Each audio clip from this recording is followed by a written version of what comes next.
சரி. ஸ்ரீ அன்னை, ஸ்ரீ பகவான், சரி சரி, குருநாதர் கர்மயோகி பாதார விந்தங்களை பணிவோம். இன்று ஸ்ரீ அன்னையின் அவதார தினம். ஸ்ரீ அன்னை பராசக்தியின் அவதாரம், பகவான் பரம்பொருளின் பகுதி. ஸ்ரீ அன்னையை சத்தியஜீவி அவதாரம் என்று சொல்லுவார்கள். சத்திய லோகத்திலிருந்து வந்தவர். தத்துவத்தில லெவல்ல லோக உலகங்கள் என்பது உணர்வு நிலைகள், லெவல்ஸ் ஆஃப் கான்சியஸ்னஸ் சொல்லுவாங்க. பாதாளம்ங்கிறது நம்ம உணர்வற்ற நிலை. பூலோகம்ங்கிறது நம்முடைய மனிதனுடைய நிலை, மனம், மென்டல் கான்சியஸ்னஸ் லெவல். இந்த மென்டல் கான்சியஸ்னஸ் இருக்கிற மனிதனே அவனுடைய அறிவை வச்சு பரிணாமத்தில் கொஞ்சம் கொஞ்சமாக நுண்ணுயிர்களிலிருந்து பெரிய உயிர்கள் வந்து, அடுத்த விலங்குகள் வந்து, விலங்குகளுக்கு வந்து மனிதன் வந்திருக்கிறான். அதுக்கு அடுத்த நிலைய ஓவர் மென்டல் கான்சியஸ்னஸ்ங்கிறது தான் தெய்வலோகம் அப்படின்னு சொல்லுவாங்க. தெய்வலோகத்துக்கும் தேவர்களை பற்றி கதைகள்லாம் படிப்பீங்க. அதுல எல்லா பிரச்சனைகளும் வர்றதை பார்த்துருப்பீங்க. தேவலோகத்துக்கும் மேலே உள்ளது சத்தியலோகம், அதுதான் மெய் உலகம், சுப்ராமென்டல் வேர்ல்டுன்னு அப்ப பகவான் எழுதுவாரு. அந்த லோகத்தினுடைய அவதாரம் அவங்க அவதாரத்தை பற்றி அப்ப நம் மையத்தின் சார்பில் வேணுகானம்ங்கிற ஒரு புத்தகம் வெளிவந்திருக்குது. அது விலைக்கு இங்க அவைலபிளா இருக்குது. முடிஞ்சவங்க இது தியானம் எல்லாம் முடிஞ்ச பிறகு வாங்கி படிங்க. இந்த நாள்ல மிக முக்கியமான நாளா அப்பா சொல்றாங்க. அன்னை உலகில் அவதரித்த பொழுது அன்னை ஜீவியமும் உலகில் அவதரித்தது. அப்ப கான்சியஸ்னஸ்ங்கிறத ஜீவியம்னு எழுதாரு. அன்னையினுடைய உணர்வும் அறிவுமே கூடவே தோன்றியது. எல்லா ஜீவராசிகளும் அடுத்த உயர்ந்த நிலையில் பிறந்தன. அன்னை பிறந்தது அன்னை ஜீவி பிறந்ததாகும். அன்னையனுடைய அவதாரம் வந்ததுனால நாமே எல்லாருமே அடுத்த நிலைமைக்கு போறோம். நாட்டில் எப்படி ஒரு காலத்துல வந்து ஓட்டுரிமை இல்லாம இருந்தது. இன்னைக்கு வந்து இங்கிலாந்தை வந்து ஜனநாயகத்தின் பிறப்பிடம்னு சொல்லுவாங்க. அதே இங்கிலாந்துல பெண்களுக்கெல்லாம் ஓட்டுரிமை இல்லாம இருந்தது. போராடி பண்ணி அந்த சபர்ஜெட்னு வாங்கினாங்க. அந்த ஓட்டுரிமை வந்த பிறகு எப்படி எல்லாரும் நாட்டு மன்னர்னு வந்ததோ, அதுபோல அன்னை உடைய அவதாரம் பிறந்த பிறகு எல்லோரும் உயர்ந்த லட்சியத்தை அடைய முடியுங்கிற நிலைமை வந்தது. ஒவ்வொரு குடிமகனுக்கும் புதிய உரிமை வந்தது போல அன்னையின் அவதாரம் செயல்படுகின்றது. ஒவ்வொரு ஆண்டும், இதான் முக்கியமாக கவனிச்சுங்க, ஒவ்வொரு ஆண்டும் அன்னை ஜென்ம தினத்தன்று அனைத்து ஜீவராசிகளும் அடுத்த உயர்ந்த நிலையில் ஜனிக்கின்றனர். நம்ம அறியாம இது நடக்கின்றன. அப்ப என்ன இருக்கும், இல்ல இந்த ஜீவில இதுல என்ன வரணும்னா, இந்த நிலையில இந்த நாளில் குறைந்தபட்ச பலனையாவது அதிகபட்ச பலனையாவது பெறலாம். நம்ம இப்ப நீங்க முடிவெடுத்தீங்கன்னா, இந்த நாள்ல நீங்க முடிவெடுத்தீங்கன்னா, அன்னைகிட்ட பிரார்த்தனை பண்ணீங்கன்னா என்ன வேணாலும் நடக்கும், எந்த வரைக்கும் போகலாம் அப்படின்னு சொல்றது.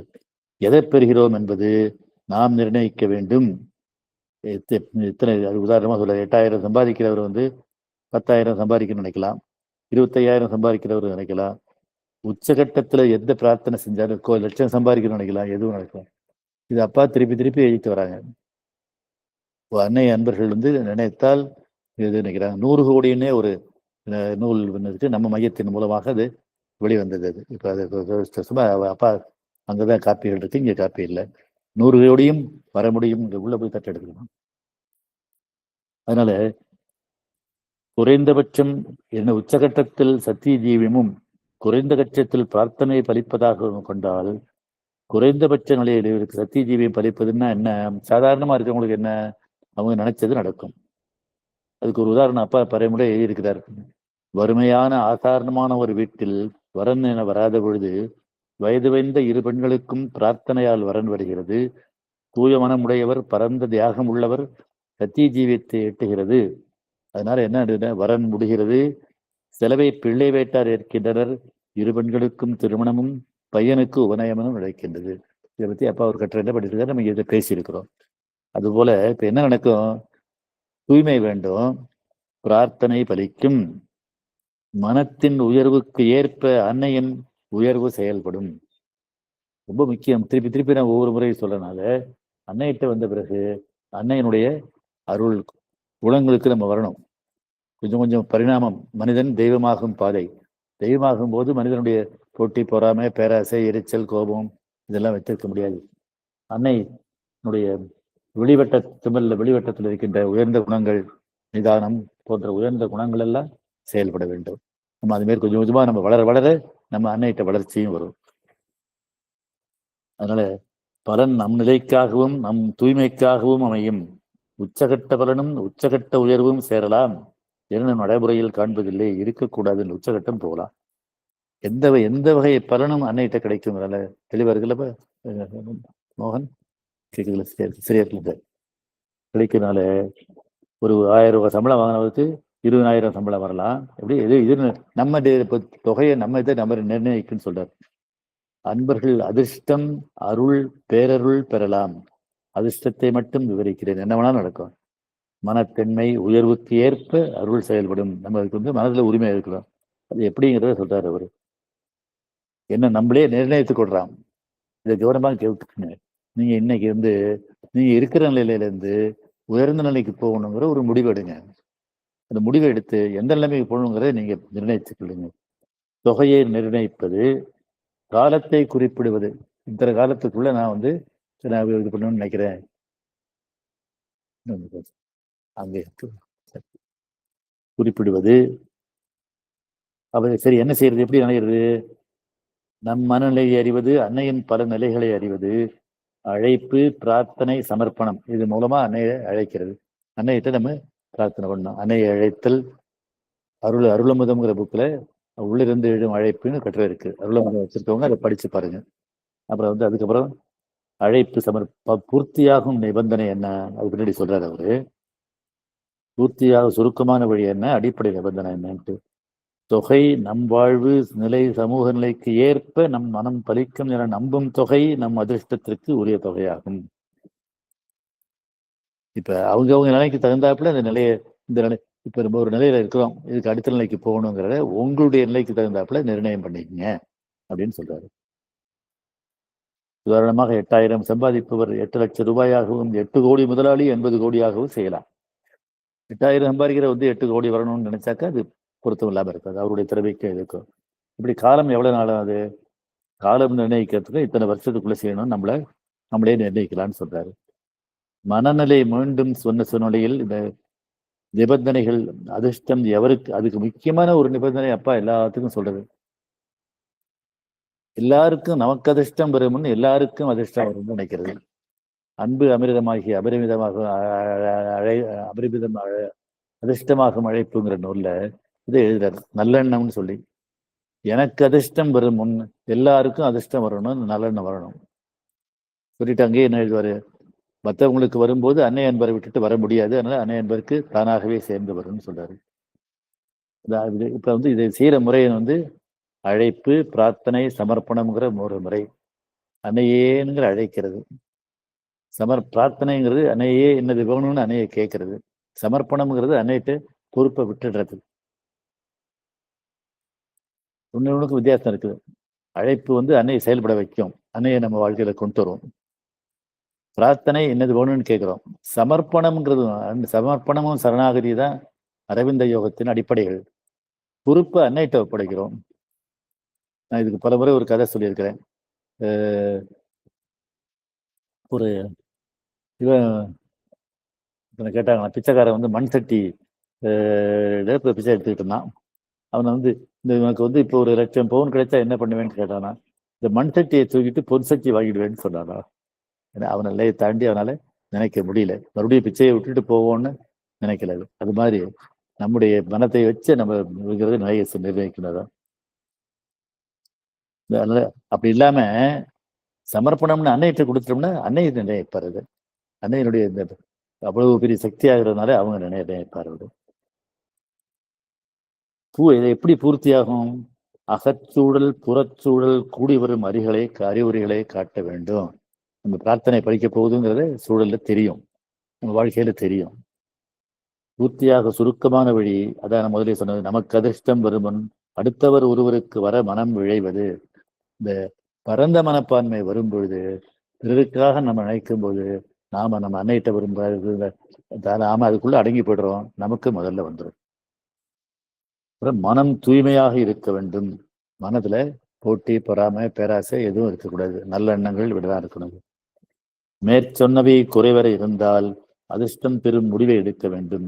முடிவு சலனமற்றதாக இருப்பதுடன் நாளுக்கு நாள் வளர்வதாக இருக்க வேண்டும். முடிவு முழுமையாக இருந்தால் மனம் முடிவை ஏற்கும். ஏற்றபின் முடிவு நழுவாது. மனம் முழுமையாக முடிவை ஏற்றதற்கு மற்றொரு அடையாளம் அமைதி எழுந்து வளர்வதாகும். நம்ம சரியான முடிவை எடுக்க அன்னைக்கு போயிருக்கோம்னா நம்ம மனக்குள்ள அமைதி வரணும். பீஸ். அதையும் அன்னையை இருக்கிறாங்க. அன்னையை அமைதியை அழைக்கிறதுன்னு சொல்லிருக்காங்க. அமைதியும் மௌனமும் உச்சகட்டங்கள். மனதில் எண்ணமாக எழுந்து ஒரு முறை தவறாமல் சமர்ப்பணம் செய்ய அடுத்த முடிவு தேவை. சமர்ப்பணம்னா நினைக்கிறப்பெல்லாம் அன்னைட்டு அமைகிறது.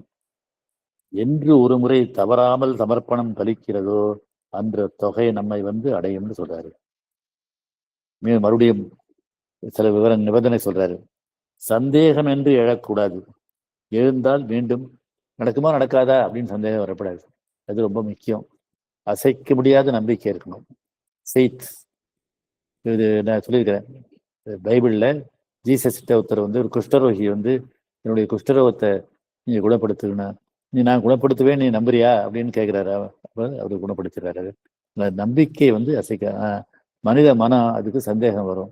அது அவருடைய சுபாவம். அது வராம நமக்கு முழுமையாக்கிக்கணும். தூய்மைங்கிறது என்ன? இதுல தீமதர்ங்கிற புக்கில் பகவான் எழுதியிருக்கிறாரு. குறைகள் எல்லாம் நான் சொன்னேன் இல்லை, போட்டி, பொறாமை, பேராசை, இது மாதிரி 10 நிறைய அந்த குணங்கள் எல்லாம் எல்லாமே நம்மகிட்ட இருந்ததுன்னா அதையும் அன்னைகிட்ட சமர்ப்பணம் பண்ணணும். எவ்வளவு முடியுமோ அவ்வளவு நம்முடைய குறைகள்லேருந்து நம்ம வெளில வரணும். இந்த அதிர்ஷ்ட முயற்சியை பொறுத்தவரை அவற்றுள் எதுவும் உள்ளே குறைகள் எல்லாம் வரப்படாது.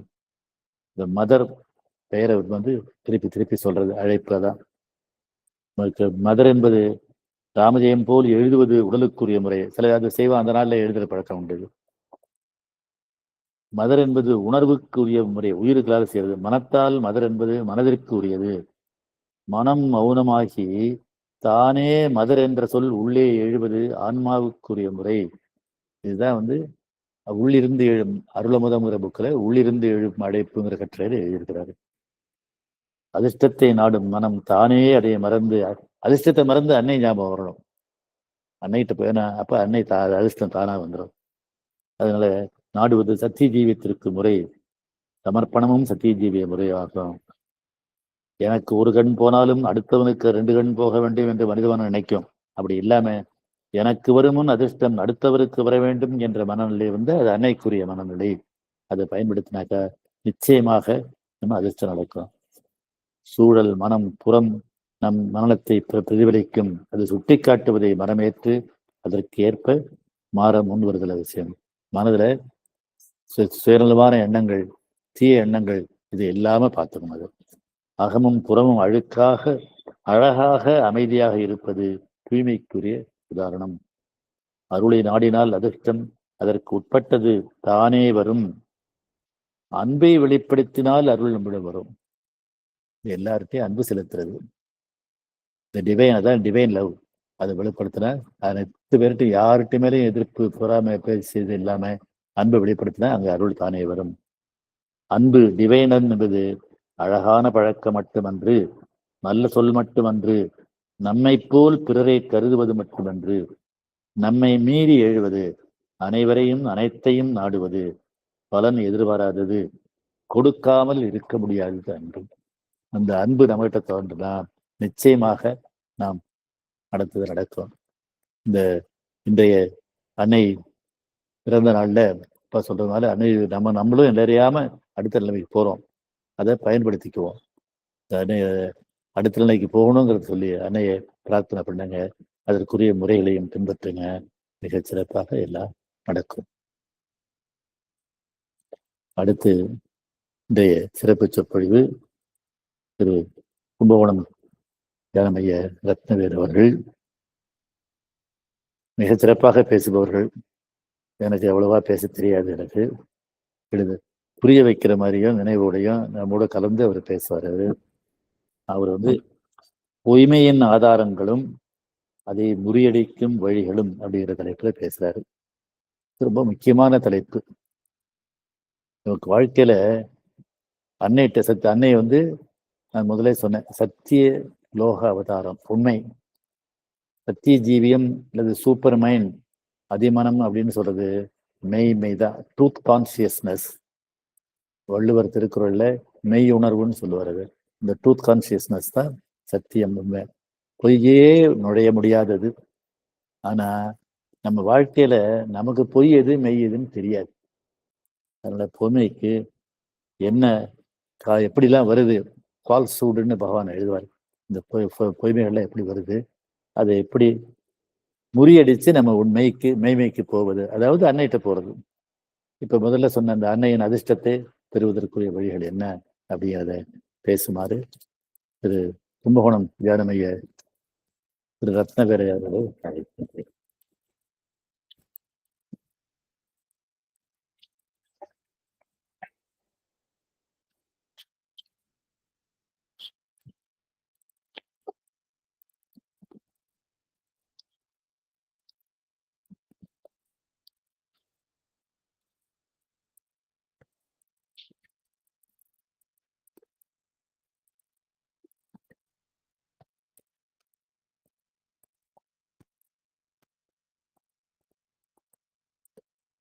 ஓம் நமோ பகவதே ஸ்ரீ அன்னை அரவிந்தாய. பரம்பொருள் பகவான் ஸ்ரீ அரவிந்தர் அவர்களையும், பராசக்தி ஸ்ரீ அன்னை தாய் அவர்களையும், குருநாதர் ஸ்ரீ கர்மயோகி அப்பா அவர்களையும் வணங்கி பொய்மையின் ஆதாரங்களும் வாய்மை அதை முறியடிக்கும் வழிகளும் என்ற சொற்பொழிவினை துவங்குகின்றேன்.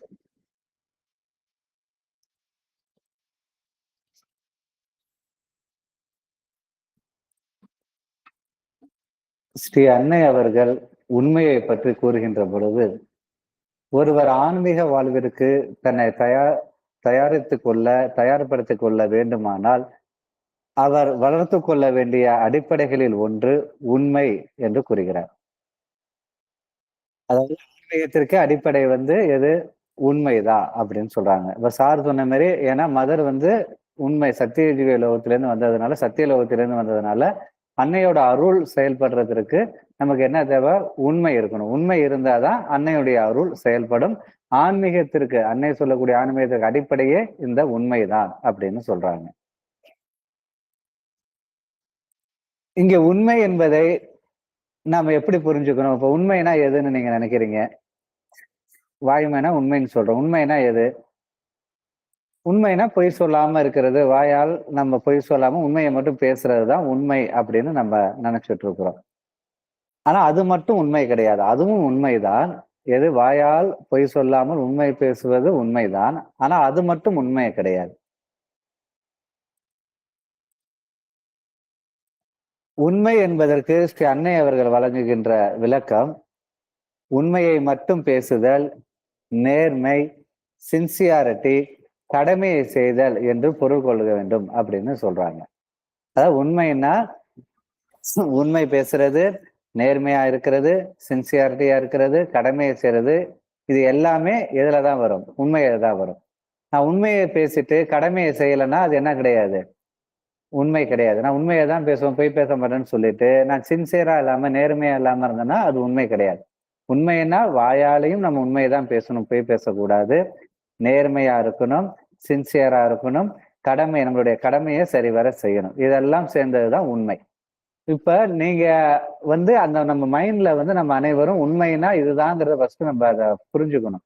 அதை புரிஞ்சுக்கிட்டாதான் நம்ம இந்த ஸ்பீச்ல எங்கெல்லாம் உண்மை, பொய் பொய்மை, வாய்மை அப்படின்னு சொல்லிக்கிட்டே வருவாங்க அப்பா. அது சொல்றப்ப உண்மைனா நம்ம இதெல்லாமே உண்மைங்கிறத நம்ம அந்த இடத்துல நம்ம அதை பொருத்தி பார்த்துக்கலாம். அப்ப உண்மை என்பது என்ன? வாயால் உண்மையை மட்டும் பேசுவது, நேர்மை, கடமையை செய்தல், இது எல்லாமே உண்மைதான். இந்த உண்மைதான் ஆன்மீக பாதையில பாதுகாப்பை வழங்கும் அப்படின்னு அன்னை சொல்றாங்க. ஏன்னா ஆன்மீக பாதையில இருக்கிறவங்களுக்கு என்ன வேணாலும் ஆபத்து வரலாம், என்ன வேணாலும் பிரச்சனை வரலாம். அப்படி இருக்கிறவங்க நம்மளுக்கு பிரச்சனையும் ஆபத்தும் வராமல் முழு பாதுகாப்பை வழங்கக்கூடியது உண்மை. அப்ப பொய் சொன்னா என்ன ஆகும்? அன்னையோட பாதுகாப்பை விட்டு நம்ம வெளியில போயிடுவோம். அதாவது பொய் என்றால் முன்னாடியே சொன்னதான், கடமையை செய்யாம இருக்கிறது, சின்சியர் இல்லாம இருக்கிறது, நேர்மை இல்லாம இருக்கிறதெல்லாம் பொய் தான். நம்ம எப்போ பொய்யை வலியுறுத்துறோமோ அப்ப எதை விட்டு நம்ம வெளில போயிடுவோம்? அன்னையோட பாதுகாப்பை விட்டு வெளில போயிடுவோம். அப்பதான் நமக்கு தேவையில்லாத பிரச்சனைகள், சங்கடங்கள்லாம் வரும். அப்ப ஆன்மீக பாதையில் நாம் முழு பாதுகாப்பை பெறுவதற்கு நாம் என்ன செய்ய வேண்டும்? உண்மையை கடைபிடிக்க வேண்டும். ஸ்ரீ அப்பா அவர்கள் உண்மையை பற்றி கூறுகின்ற பொழுது, பொய் அருளை விளக்கும் என்கிறார்கள். அதாவது முன்னாடியே சொன்ன சார் சொன்னாங்கல்ல, ஏன் அருளை விளக்குதுன்னா, நம்ம பெற அருள்னா யாருடைய அருள்? அன்னையின் அருள். அன்னையின் அருள் எங்கிருந்து வருது? சத்தியலோகத்திலிருந்து வருகிறது. அப்ப நம்ம பொய் சொன்னோம்னா சத்தியலோகத்திலிருந்து வரக்கூடிய அருளை நாம் ரிசீவ் பண்ண முடியாது, பெற முடியாது. சத்தியத்தை பேசுகின்ற பொழுதுதான் நம்ம சத்தியலோகத்திலிருந்து வரக்கூடிய அருளை நம்ம பெற முடியும். நான் அடிக்கடி சொல்ற உதாரணம் தான், நம்ம பிஎஸ்என்எல் சிம் போட்டோம்னா பிஎஸ்என்எல் சிக்னல் தான் கிடைக்கும், அதுல ஜியோ சிக்னல் கிடைக்காது. அதுமாதிரி நம்ம உண்மை அப்படிங்கிறத நம்ம ஃபாலோ சிம்மை போட்டோம்னா தான் சத்தியலோகத்துல இருந்து நம்மளுக்கு என்ன கிடைக்கும்? அந்த அருள் கிடைக்கும். அதனால நம்ம உண்மையை பேசணும். இப்ப அன்னைகிட்ட வந்த பிறகு நம்மள நிறைய பேர் உண்மையை தான் பேசிட்டு இருக்கோமா இல்லையா? போய் பேசுறோமா? அதிகமா மேக்சிமம் எல்லாரும் உண்மையை தான் பேசுவோம்னு நினைக்கிறேன். தவிர்க்க முடியாத பொய்மை வாய்மையிடுது நம்மளா ஒரு காரணம் சொல்லிட்டு தவிர்க்க முடியாத போய் பேசுற சூழலாம் நம்ம ஏற்படுத்திக்கிறோம். அதுக்கு பின்னாடி நம்ம இன்னும் பார்க்க போறோம், அதை ஏன் பேசுறோம் அப்படிங்கறதெல்லாம். ஆனா பெரும்பாலான பேர்கள் அதாவது முன்னாடி 100 பொய் சொல்லிட்டு இருந்தோம்னா அன்னைகிட்ட வந்தோடனே 10 பொய்யா குறைஞ்சிருக்கும், இல்ல 5 பொய்யா குறைஞ்சிருக்கும். அது எண்ணிக்கை குறைஞ்சிக்கிட்டே வருது. இதுல சில அன்னை அன்பர்கள் பொய்யே சொல்லாம உண்மையை பேசுபவர்களும் இருக்கிறார்கள். இதுல பாத்தீங்கன்னா அன்னை அன்பர்கள்ல நிறைய பேர் பொய் பேசாம உண்மையா இருப்பாங்க. அப்படி இருந்தும் சில பேருக்கு அருள் தடைப்படும். அன்னையோட அருள் வராம சிரமப்படுவாங்க. ஏன்? அவங்க உண்மையை தானே பேசுறாங்க. அப்ப அவங்களுக்கு அந்த சத்தியலோகத்தில இருந்து அவங்களுக்கு அந்த சத்தியத்துடைய சக்தி, உண்மையோட சக்தி அவங்களுக்கு அருள் செயல்படணும்ல. ஏன் அவங்களுக்கு அந்த பிரச்சனை வருது அப்படின்னு பார்த்தா, அவங்களுடைய வாழ்க்கைய அனலைஸ் பண்ணி பார்த்தோம்னா, அவங்க என்ன பண்ணுவாங்கன்னா, அவங்க உண்மையை பேசுவாங்க, பொய் பேச மாட்டாங்க. ஆனா பொய் பேசக்கூடிய ஒரு அரசியல் தலைவரையோ இல்ல நடிகரையோ இல்ல உறவினரையோ அவங்க ரொம்ப பாராட்டி அவங்கள ரொம்ப உயர்வா நினைச்சிட்டு இருப்பாங்க. இப்ப இன்னைக்கு உள்ள காலகட்டத்துல ஒவ்வொருவருக்கும் ஒவ்வொரு அரசியல் தலைவர்களை பிடிக்கும், ஒவ்வொரு கட்சியை பிடிக்கும், அது மாதிரி ஒவ்வொரு நடிகரை பிடிக்கும். அது மாதிரி குடும்பத்துல சில உறவினர்களை ரொம்ப அதிகமா பிடிக்கும். நம்மளுடைய பசங்களே 3 பசங்க 4 பசங்க தான் கூட அதுல சில பேர் அதிகமா பிடிக்கும். இப்படி நம்ம நம்ம மனசுக்கு பிடிச்சவங்கன்னு சில பேர் இருப்பாங்க.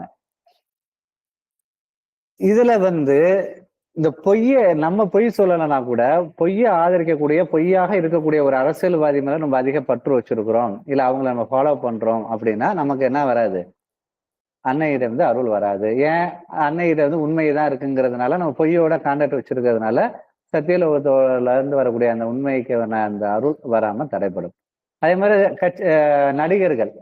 நடிகர்கள் கட்சி ஆரம்பிக்கிறாங்க, நிறைய பேர் இது பண்ணியிருக்கிறாங்க. அதுல நல்ல நடிகர்களும் உண்மையான நடிகர்களும் இருக்கிறாங்க, பொய் பேசக்கூடிய நடிகர்கள், பொய்யான நடிகர்களும் இருக்காங்க. அப்படி பொய்யான நடிகர்கள் அவங்க ரொம்ப ரசிகரா இருந்தா அவங்க மேல ரொம்ப அன்பு வச்சு அவங்கள ஆதரிச்சு இருந்தோம்னாலும் அருள் செயல்படாது. அதே போல நம்ம வீட்லயே நம்ம பையங்கிறதுனால அவன் செய்யற தப்பை நம்ம ஆதரிப்பான். சின்ன பையன் தானே செய்யாம செஞ்சுட்டு போறான்னா அவன் செய்யற தப்பையோ இல்ல உறவினர்கள்லையோ இல்ல நண்பர்கள்லையோ அவங்க மேல உள்ள அன்பின் காரணமாக அவங்க செய்யற தவற பொய்யை நம்ம ஆதரிப்போம், பெருசா தட்டி கேட்க மாட்டோம். பொய் சொல்றாங்கன்னு தெரிஞ்சு அவங்களோட நம்ம ஒரு கான்டாக்டை வச்சுப்போம். அப்படி அவர்களோட நம்ம கான்டாக்டை வச்சிருந்தா அவங்களோட உண்மையான அன்பை நம்ம அதிகமா வைக்கின்ற பொழுது என்ன ஏற்படும்? அன்னையிலிருந்து வரக்கூடிய அருள் நமக்கு தடைப்படும். ஏன்னா அன்னைகிட்ட இருந்து வரக்கூடியது சத்தியத்தின் அருள், உண்மையின் அருள். அதனால உண்மை இருந்தாதான் அங்க செயல்படும். அப்ப இதுல இருந்து நமக்கு என்ன தெரிகிறது என்றால், நான் மட்டும் உண்மையா இருக்கக்கூடாது, நம்ம யாரை ஃபாலோ பண்றோமோ அவங்களும் உண்மையா இருக்கணும். அப்ப உண்மையா இருக்கிறவங்க யாரை நம்ம ஃபாலோ பண்ணலாம்? யார் உண்மையா இருக்கா? நம்ம கணவன் உண்மையா இருக்காங்களா? நம்ம மனைவி உண்மையா இருக்காங்களா? நம்ம அம்மா உண்மையா இருக்காங்களா? அப்பா உண்மையா இருக்காங்களா? நண்பர் உண்மையா இருக்காங்களா? உறவினர், மகன், கட்சி தலைவர், நடிகர், யாருமே உண்மையில எல்லாம் பொய் இருக்காங்க. உண்மையா இருக்கிறவங்க யாரு? நம்ம அன்னையும் பகவானும் தான். அப்ப அன்னையும் பகவான், பரம்பொருள், மகான்கள் எல்லாமே உண்மையை, விவேகானந்தரா இருக்கட்டும், மகான்கள் எல்லாமே உண்மையை ஃபாலோ பண்ணக்கூடியவங்க தான். அதே போல யாரெல்லாம் உண்மையை ஃபாலோ பண்ணுவாங்க நம்மளுக்கு தெரியுதோ. ஏன்னா இப்ப ஆன்மீகவாதிகளே நிறைய பேர் போலியானவங்களும் இருக்காங்க, பொய்யான இருக்கிறவங்களும் இருக்காங்க. அதுலயும் நம்மளுக்கு பாகுபாடு வேணும். விவேகம் வேணும். அப்படி உண்மையான ஆன்மீகவாதிகள், உண்மையான நமக்கு தெரிஞ்சு அன்னை பகவான், கர்மயோகி அப்பா. அதனால அவங்கள ஃபாலோ பண்ணோம்னா நமக்கு எந்த ஒரு பிரச்சனையும் வராது. அன்னைகிட்ட இருந்து அருளை நாம் தொடர்ந்து வாங்கி கொண்டே இருக்கலாம். ஏன்னா பரம்பொருளின் அருள் எங்கே செயல்படும்ங்கிறதுக்கு அப்பா சொல்றாங்க. பரம்பொருளின் அருள் வந்து உச்சபட்ச அருள். அந்த பரம்பரோட அருள் வந்து சத்தியமும் ஜோதியும் உள்ள இடத்தில் மட்டுமே பரமனின் அருள் செயல்படும் அப்படின்னு சொல்றாங்க. சத்தியம்னா உண்மைன்னு தெரியும், ஜோதினா அந்த ஜோதினா உங்க உள்ளுக்குள்ள இருக்கக்கூடிய ஜோதி, அது இருக்கக்கூடிய இடத்துல, இல்ல ஞான ஜோதி, ஞானம்னு அதை எடுத்துக்கலாம், இல்ல இடத்துல வந்து மட்டுமே பரமனோட அருள் வந்து செயல்படும்ங்கிறாங்க. பொய்யும் அறியாமையும் விதிக்கும் நிபந்தனைகளுக்கு உட்பட்டு அருளால் செயல்பட முடியாது அப்படின்னு சொல்றாங்க. அதாவது சில சட்டத்திட்டங்களுக்கு உட்பட்டு தான் சில விஷயங்களை செய்ய முடியும். இப்போ உதாரணத்துக்கு பாத்தீங்கன்னா, இப்ப நீர்நிலை பட்டா அப்படின்னு சொல்லுவாங்க. நீர்நிலையில பட்டா கொடுக்கவே மாட்டாங்க. நீர்நிலையில ஆக்கிரமிச்சிருந்தா நீங்க சுப்ரீம் கோர்ட் போனாலும் ஜெயிக்காது. அது வந்து அந்த எதிர கோயிலா இருந்தாலும் எதா இருந்தாலும் ஆக்கிரமிச்சிருந்தா அதை என்ன பண்ணிடுவாங்க, இடிச்சிடுவாங்க. நீங்க முதல்வரே நினைச்சாலும் பிரதமரே நினைச்சாலும் அதுல என்ன பண்ண முடியாது, நீங்க பட்டா வாங்க முடியாது. ஏன்னா அது சட்டம், சட்டத்தை மீறி செயல்பட முடியாது. அதே போலதான் அந்த பொய்யும் அறியாமைக்கு உட்பட்டு அன்னையோட அருளால் என்ன பண்ண முடியாது, செயல்பட முடியாது. பொய்யும் அறியாமை விதிக்கு நிபந்தனைகளுக்கு உட்பட்டு அருளால் செயல்பட முடியாது, செயல்படாதுன்னு அப்பா சொல்றாங்க. எனவே நம் செயலை பொய்மையை ஒட்டி அமைத்து கொண்டால் அருள் தன் லட்சியத்தை இழந்துவிடும். அருளோட லட்சியம் என்ன? நமக்கு என்ன தேவையோ அதை பூர்த்தி செய்வது. ஏன் அப்படி அருள் நமக்கு தேவையெல்லாம் பூர்த்தி செய்யுது அப்படின்னா, நம்மளுக்கு தேவைகள் எல்லாம் பூர்த்தி ஆனாதான் நம்ம யாரை நினைப்போம், இறைவனை நினைப்போம். நமக்கு எல்லா தேவைகளும் பூர்த்தி ஆனாதான் நம்ம பரம்பொருள் ஆகணும். அடுத்தது என்ன, நமக்கு எல்லாமே வாழ்க்கையில கிடைச்சிருச்சு, இப்படியே இருந்தா என்ன பண்றது, அடுத்து நம்ம இறைவன் ஆகும், பரம்பொருள் அடையணும், நம்ம அடுத்த நிலைக்கு போவோம். அதனாலதான் அன்னையின் அருள் நம்ம கேட்கிற எல்லாத்தையுமே நிறைவேற்றி கொடுக்குது. படிப்பு, வேலை, கல்யாணம், குழந்தை, வீடு, நகை, எதா இருந்தாலும் அருள் நிறைவேற்றி கொடுக்கும். அருளோட லட்சியமே என்னன்னா அன்பர்கள் உடைய தேவைகளை பூர்த்தி செய்வது, அவங்க ஆன்மா என்ன விருப்பப்படுதோ அதை செய்யறதுதான். நாம வந்து பொய்யை ஒட்டி நம்ம வாழ்க்கையை அமைச்சுக்கிட்டோம்னா அருள் தன் லட்சியத்தை இழந்து விடும். அருளோட லட்சியம்னா நம்மளுக்கு தேவையை பூர்த்தி செய்வது, அந்த லட்சியத்தை அது இழந்துடுங்கிறாங்க.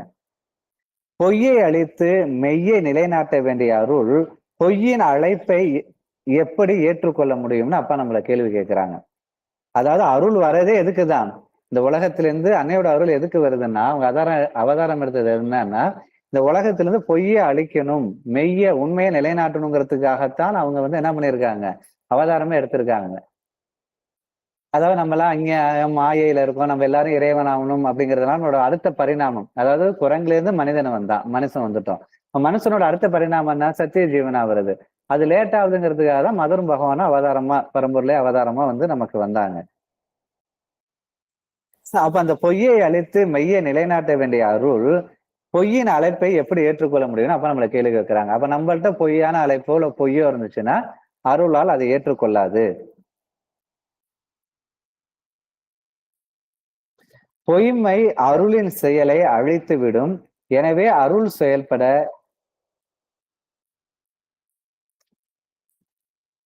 எந்த விதத்திலும் நாம் பொய்யை ஏற்க கூடாது அப்படின்னு சொல்றாங்க.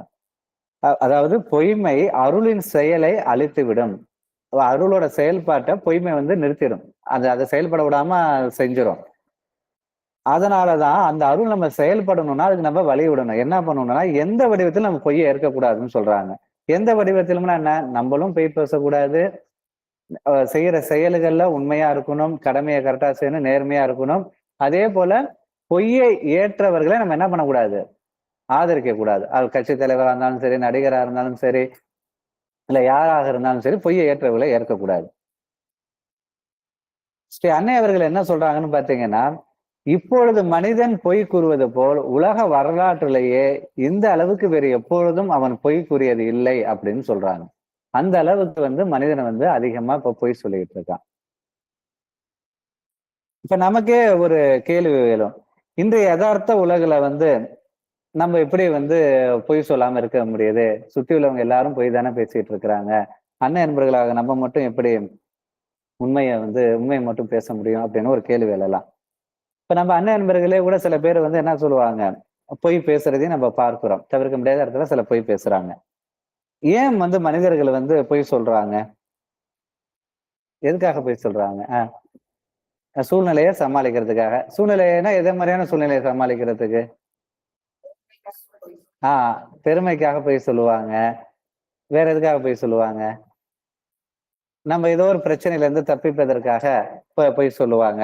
இல்ல ஏதோ ஒரு ஆதாயத்திற்காக பொய் சொல்லுவாங்க. இப்படி பல காரணங்கள் பொய் சொல்றதுக்கு காரணங்கள் இருக்கு. அதுக்கு அப்பாவே 2, 3 உதாரணங்களை சொல்லியிருக்காங்க. எப்படியெல்லாம் மனிதன் பொய் சொல்றான் அப்படிங்கிறதுக்கு. 1945 காலகட்டத்துல வாழ்ந்த ஒருத்தவர் என்ன பண்ணுவாராம், அவங்க அப்பா சீர்காழில இருந்தா சிதம்பரத்துக்கு வருவாங்களாம்.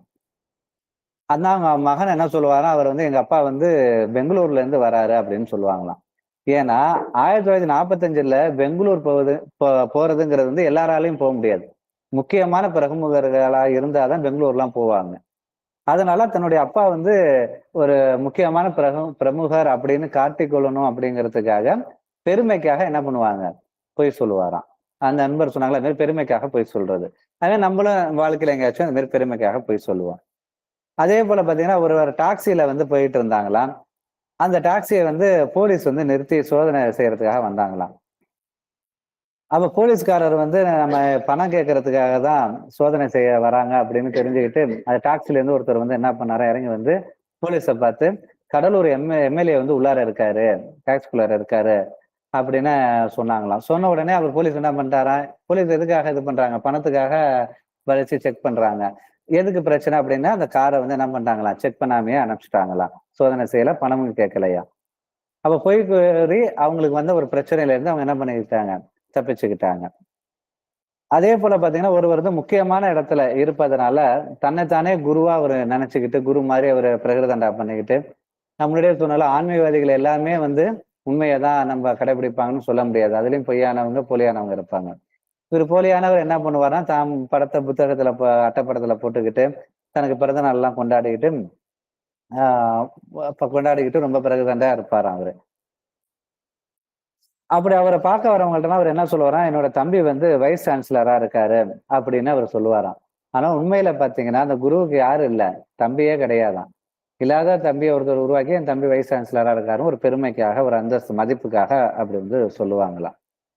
இப்ப இதுல இருந்து என்ன தெரியுதுன்னா, மனுஷன் எதுக்காக எல்லாம் பொய் சொல்றாங்க, இந்த பொய் சொல்றதுனால அவங்களுக்கு என்ன கிடைக்குது, பெருமை கிடைக்குது, அவங்களுக்கு வர ஆபத்துல இருந்து தப்பிச்சுக்கிறாங்க, அவங்களுக்கு ஒரு மதிப்பு கிடைக்குது. அப்ப பொய்ங்கிறது ஒரு நல்ல சக்தியா கெட்ட சக்தியா? கெட்ட சக்தி தான், தீய சக்தி தான். ஆனா அந்த தீய சக்தியே என்ன பண்ணுது, ஒரு பெருமையை கொடுக்குது, ஒரு ஆபத்துல இருந்து காப்பாத்துது, மதிப்பை கொடுக்குது. அப்படின்னா அன்னைங்கிறவங்க என்ன, உண்மைங்கிறது என்ன சக்தி, பாசிட்டிவான சக்தி, சத்திய சக்தி. அப்ப அந்த இடத்துல பொய் சொல்லாம உண்மையை சொன்னா அப்ப நமக்கு எவ்வளவு பெரிய பலன் வரும். நெகட்டிவான ஒரு விஷயமே நமக்கு ஒரு நல்லது செய்யுது அப்ப செய்யற மாதிரி தெரியுது. அது ஒரு தற்காலிகமான ஒரு நன்மை தான். அது எது செய்யறது, பொய் கொடுக்கறது நம்மளுக்கு வழங்குவது தற்காலிக நன்மை தான், சில இடத்துல கொடுக்கும். ஆனா உண்மைதான் நம்மளுக்கு என்ன கொடுக்கும், நிரந்தரமான முழுமையான ஒரு பலனை எது தரும் அப்படின்னா அது உண்மைதான்.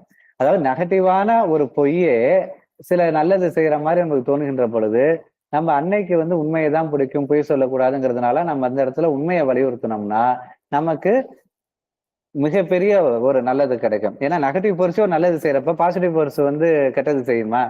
ஒரு உண்மையை சொன்னதுனால நம்மளுக்கு கெட்டது வருமானா? வராது.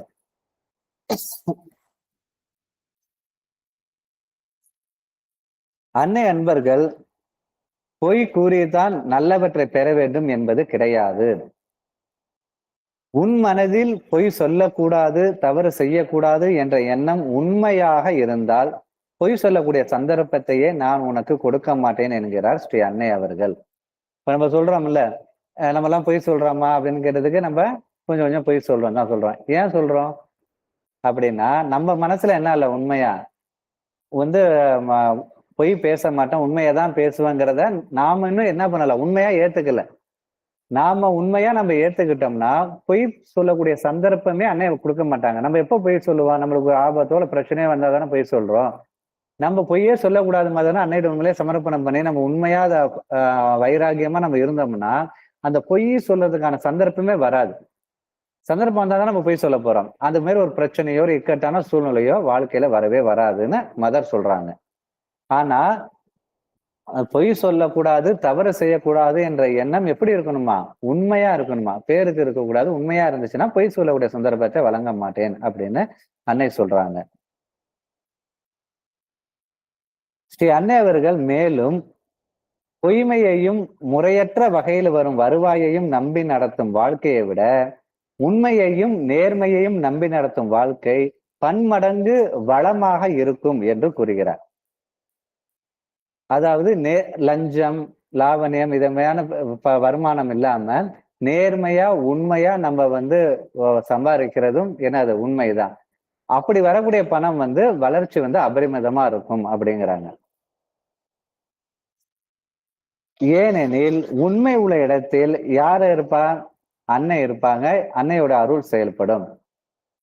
இந்த உண்மை வந்து நமக்கு என்ன செய்யணும்? நமக்கு தேவையான நல்ல கல்வி, நல்ல ஆரோக்கியம், நல்ல பாதுகாப்பு, நல்ல உத்தியோகம், நல்ல சூழ்நிலையை ஆகியவற்றை ஏற்படுத்தி கொடுக்கும் அப்படின்னு சொல்றாங்க.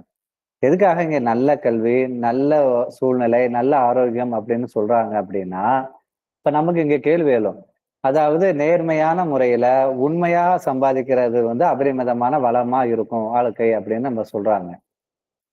உடனே நம்மளுக்கு மனசு என்ன கேள்வி கேட்கும்னா, இன்னைக்கு கூட நம்ம நியூஸ்லாம் கூட பார்த்தோம். ஐபிஎஸ் அதிகாரிகள்லாம் கூட என்ன பண்றாங்க? ஊழலுக்கு வந்து சப்போர்ட்டா செயல்பட்டிருக்காங்கன்னு கூட நியூஸ்ல எல்லாம் வந்தது பார்த்தோம். இப்ப அரசியல்வாதிங்க இல்ல அதிகாரிங்க வந்து எவ்வளவோ லஞ்சம் வாங்குறாங்க, ஊழல் பண்ணி தானே சம்பாதிக்கிறாங்க, நேர்மையா சம்பாதிக்கிறாங்க, அவங்க கோடி கோடியா சம்பாதிக்கிறாங்களே அப்படின்னு நமக்கு ஒரு கேள்வி எழலாம். ஏன்னா நம்ம மனுஷன் தானே, யதார்த்தமான வாழ்க்கையில நமக்கு கேள்வி எழலாம். அவங்களுக்கு வந்து கோடி கோடியா பணம் சம்பாதிச்சாலும் ஏதோ ஒரு வகையில அவங்களுக்கு வந்து பாதுகாப்பை விட்டு வெளியில போகலாம், இல்ல ஆரோக்கியம் இல்லாமல் இருக்கலாம். எதுவுமே முழுமையா நல்லதா அவங்களுக்கு வந்து கிடைக்காது. பணம் மட்டும் இருந்தா போதுமா வாழ்க்கையில? அதை தாண்டின விஷயங்கள் எவ்வளவோ இருக்கு. ஆயுள் இருக்கு, ஆரோக்கியம் இருக்கு, பாதுகாப்பு இருக்கு, மன நிம்மதி இருக்கு, எவ்வளவு விஷயங்கள் இருக்கு. இது எதுவுமே யாருக்கு நேர்மையா வழியில சம்பாதிச்சா கிடைக்கும். தவறான வழியில சம்பாதிக்கிறவங்களுக்கு எதுவுமே இருக்காது. ஏன் அப்பா இப்படி சொல்றாங்க அப்படின்னா, மெயின் பாதுகாப்பு வருங்கிறாங்க. நேர்மையான வழியில் சம்பாதிக்கின்ற பொழுது, உண்மையாக இருக்கின்ற பொழுது, உண்மையாக சம்பாதிக்கின்ற பொழுது, நமக்கு தேவையான நல்ல கல்வி, அதாவது கல்வி வந்து குறை இல்லாம நல்ல கல்வியா, நல்ல கோர்ஸா கிடைக்கும். எல்லாமே நல்லதா இருக்கும், நல்ல சூழ்நிலையா இருக்கும். முக்கியமா பாதுகாப்பு கிடைக்கும், ஆரோக்கியம் கிடைக்கும். ஏன் அப்படின்னா, நம்ம நேர்மையா, உண்மையா சம்பாதிக்கிறதுல கர்மா, நெகட்டிவ் கர்மா இருக்காது. இப்ப லஞ்சமோ ஊழலோ பண்ணி வாங்குறப்ப அதுல என்ன இருக்கும்? நெகட்டிவான கர்மா இருக்கும். ஒருத்தவங்க லஞ்சம் கொடுக்குறாங்கன்னா சந்தோஷமா கொடுப்பாங்களா?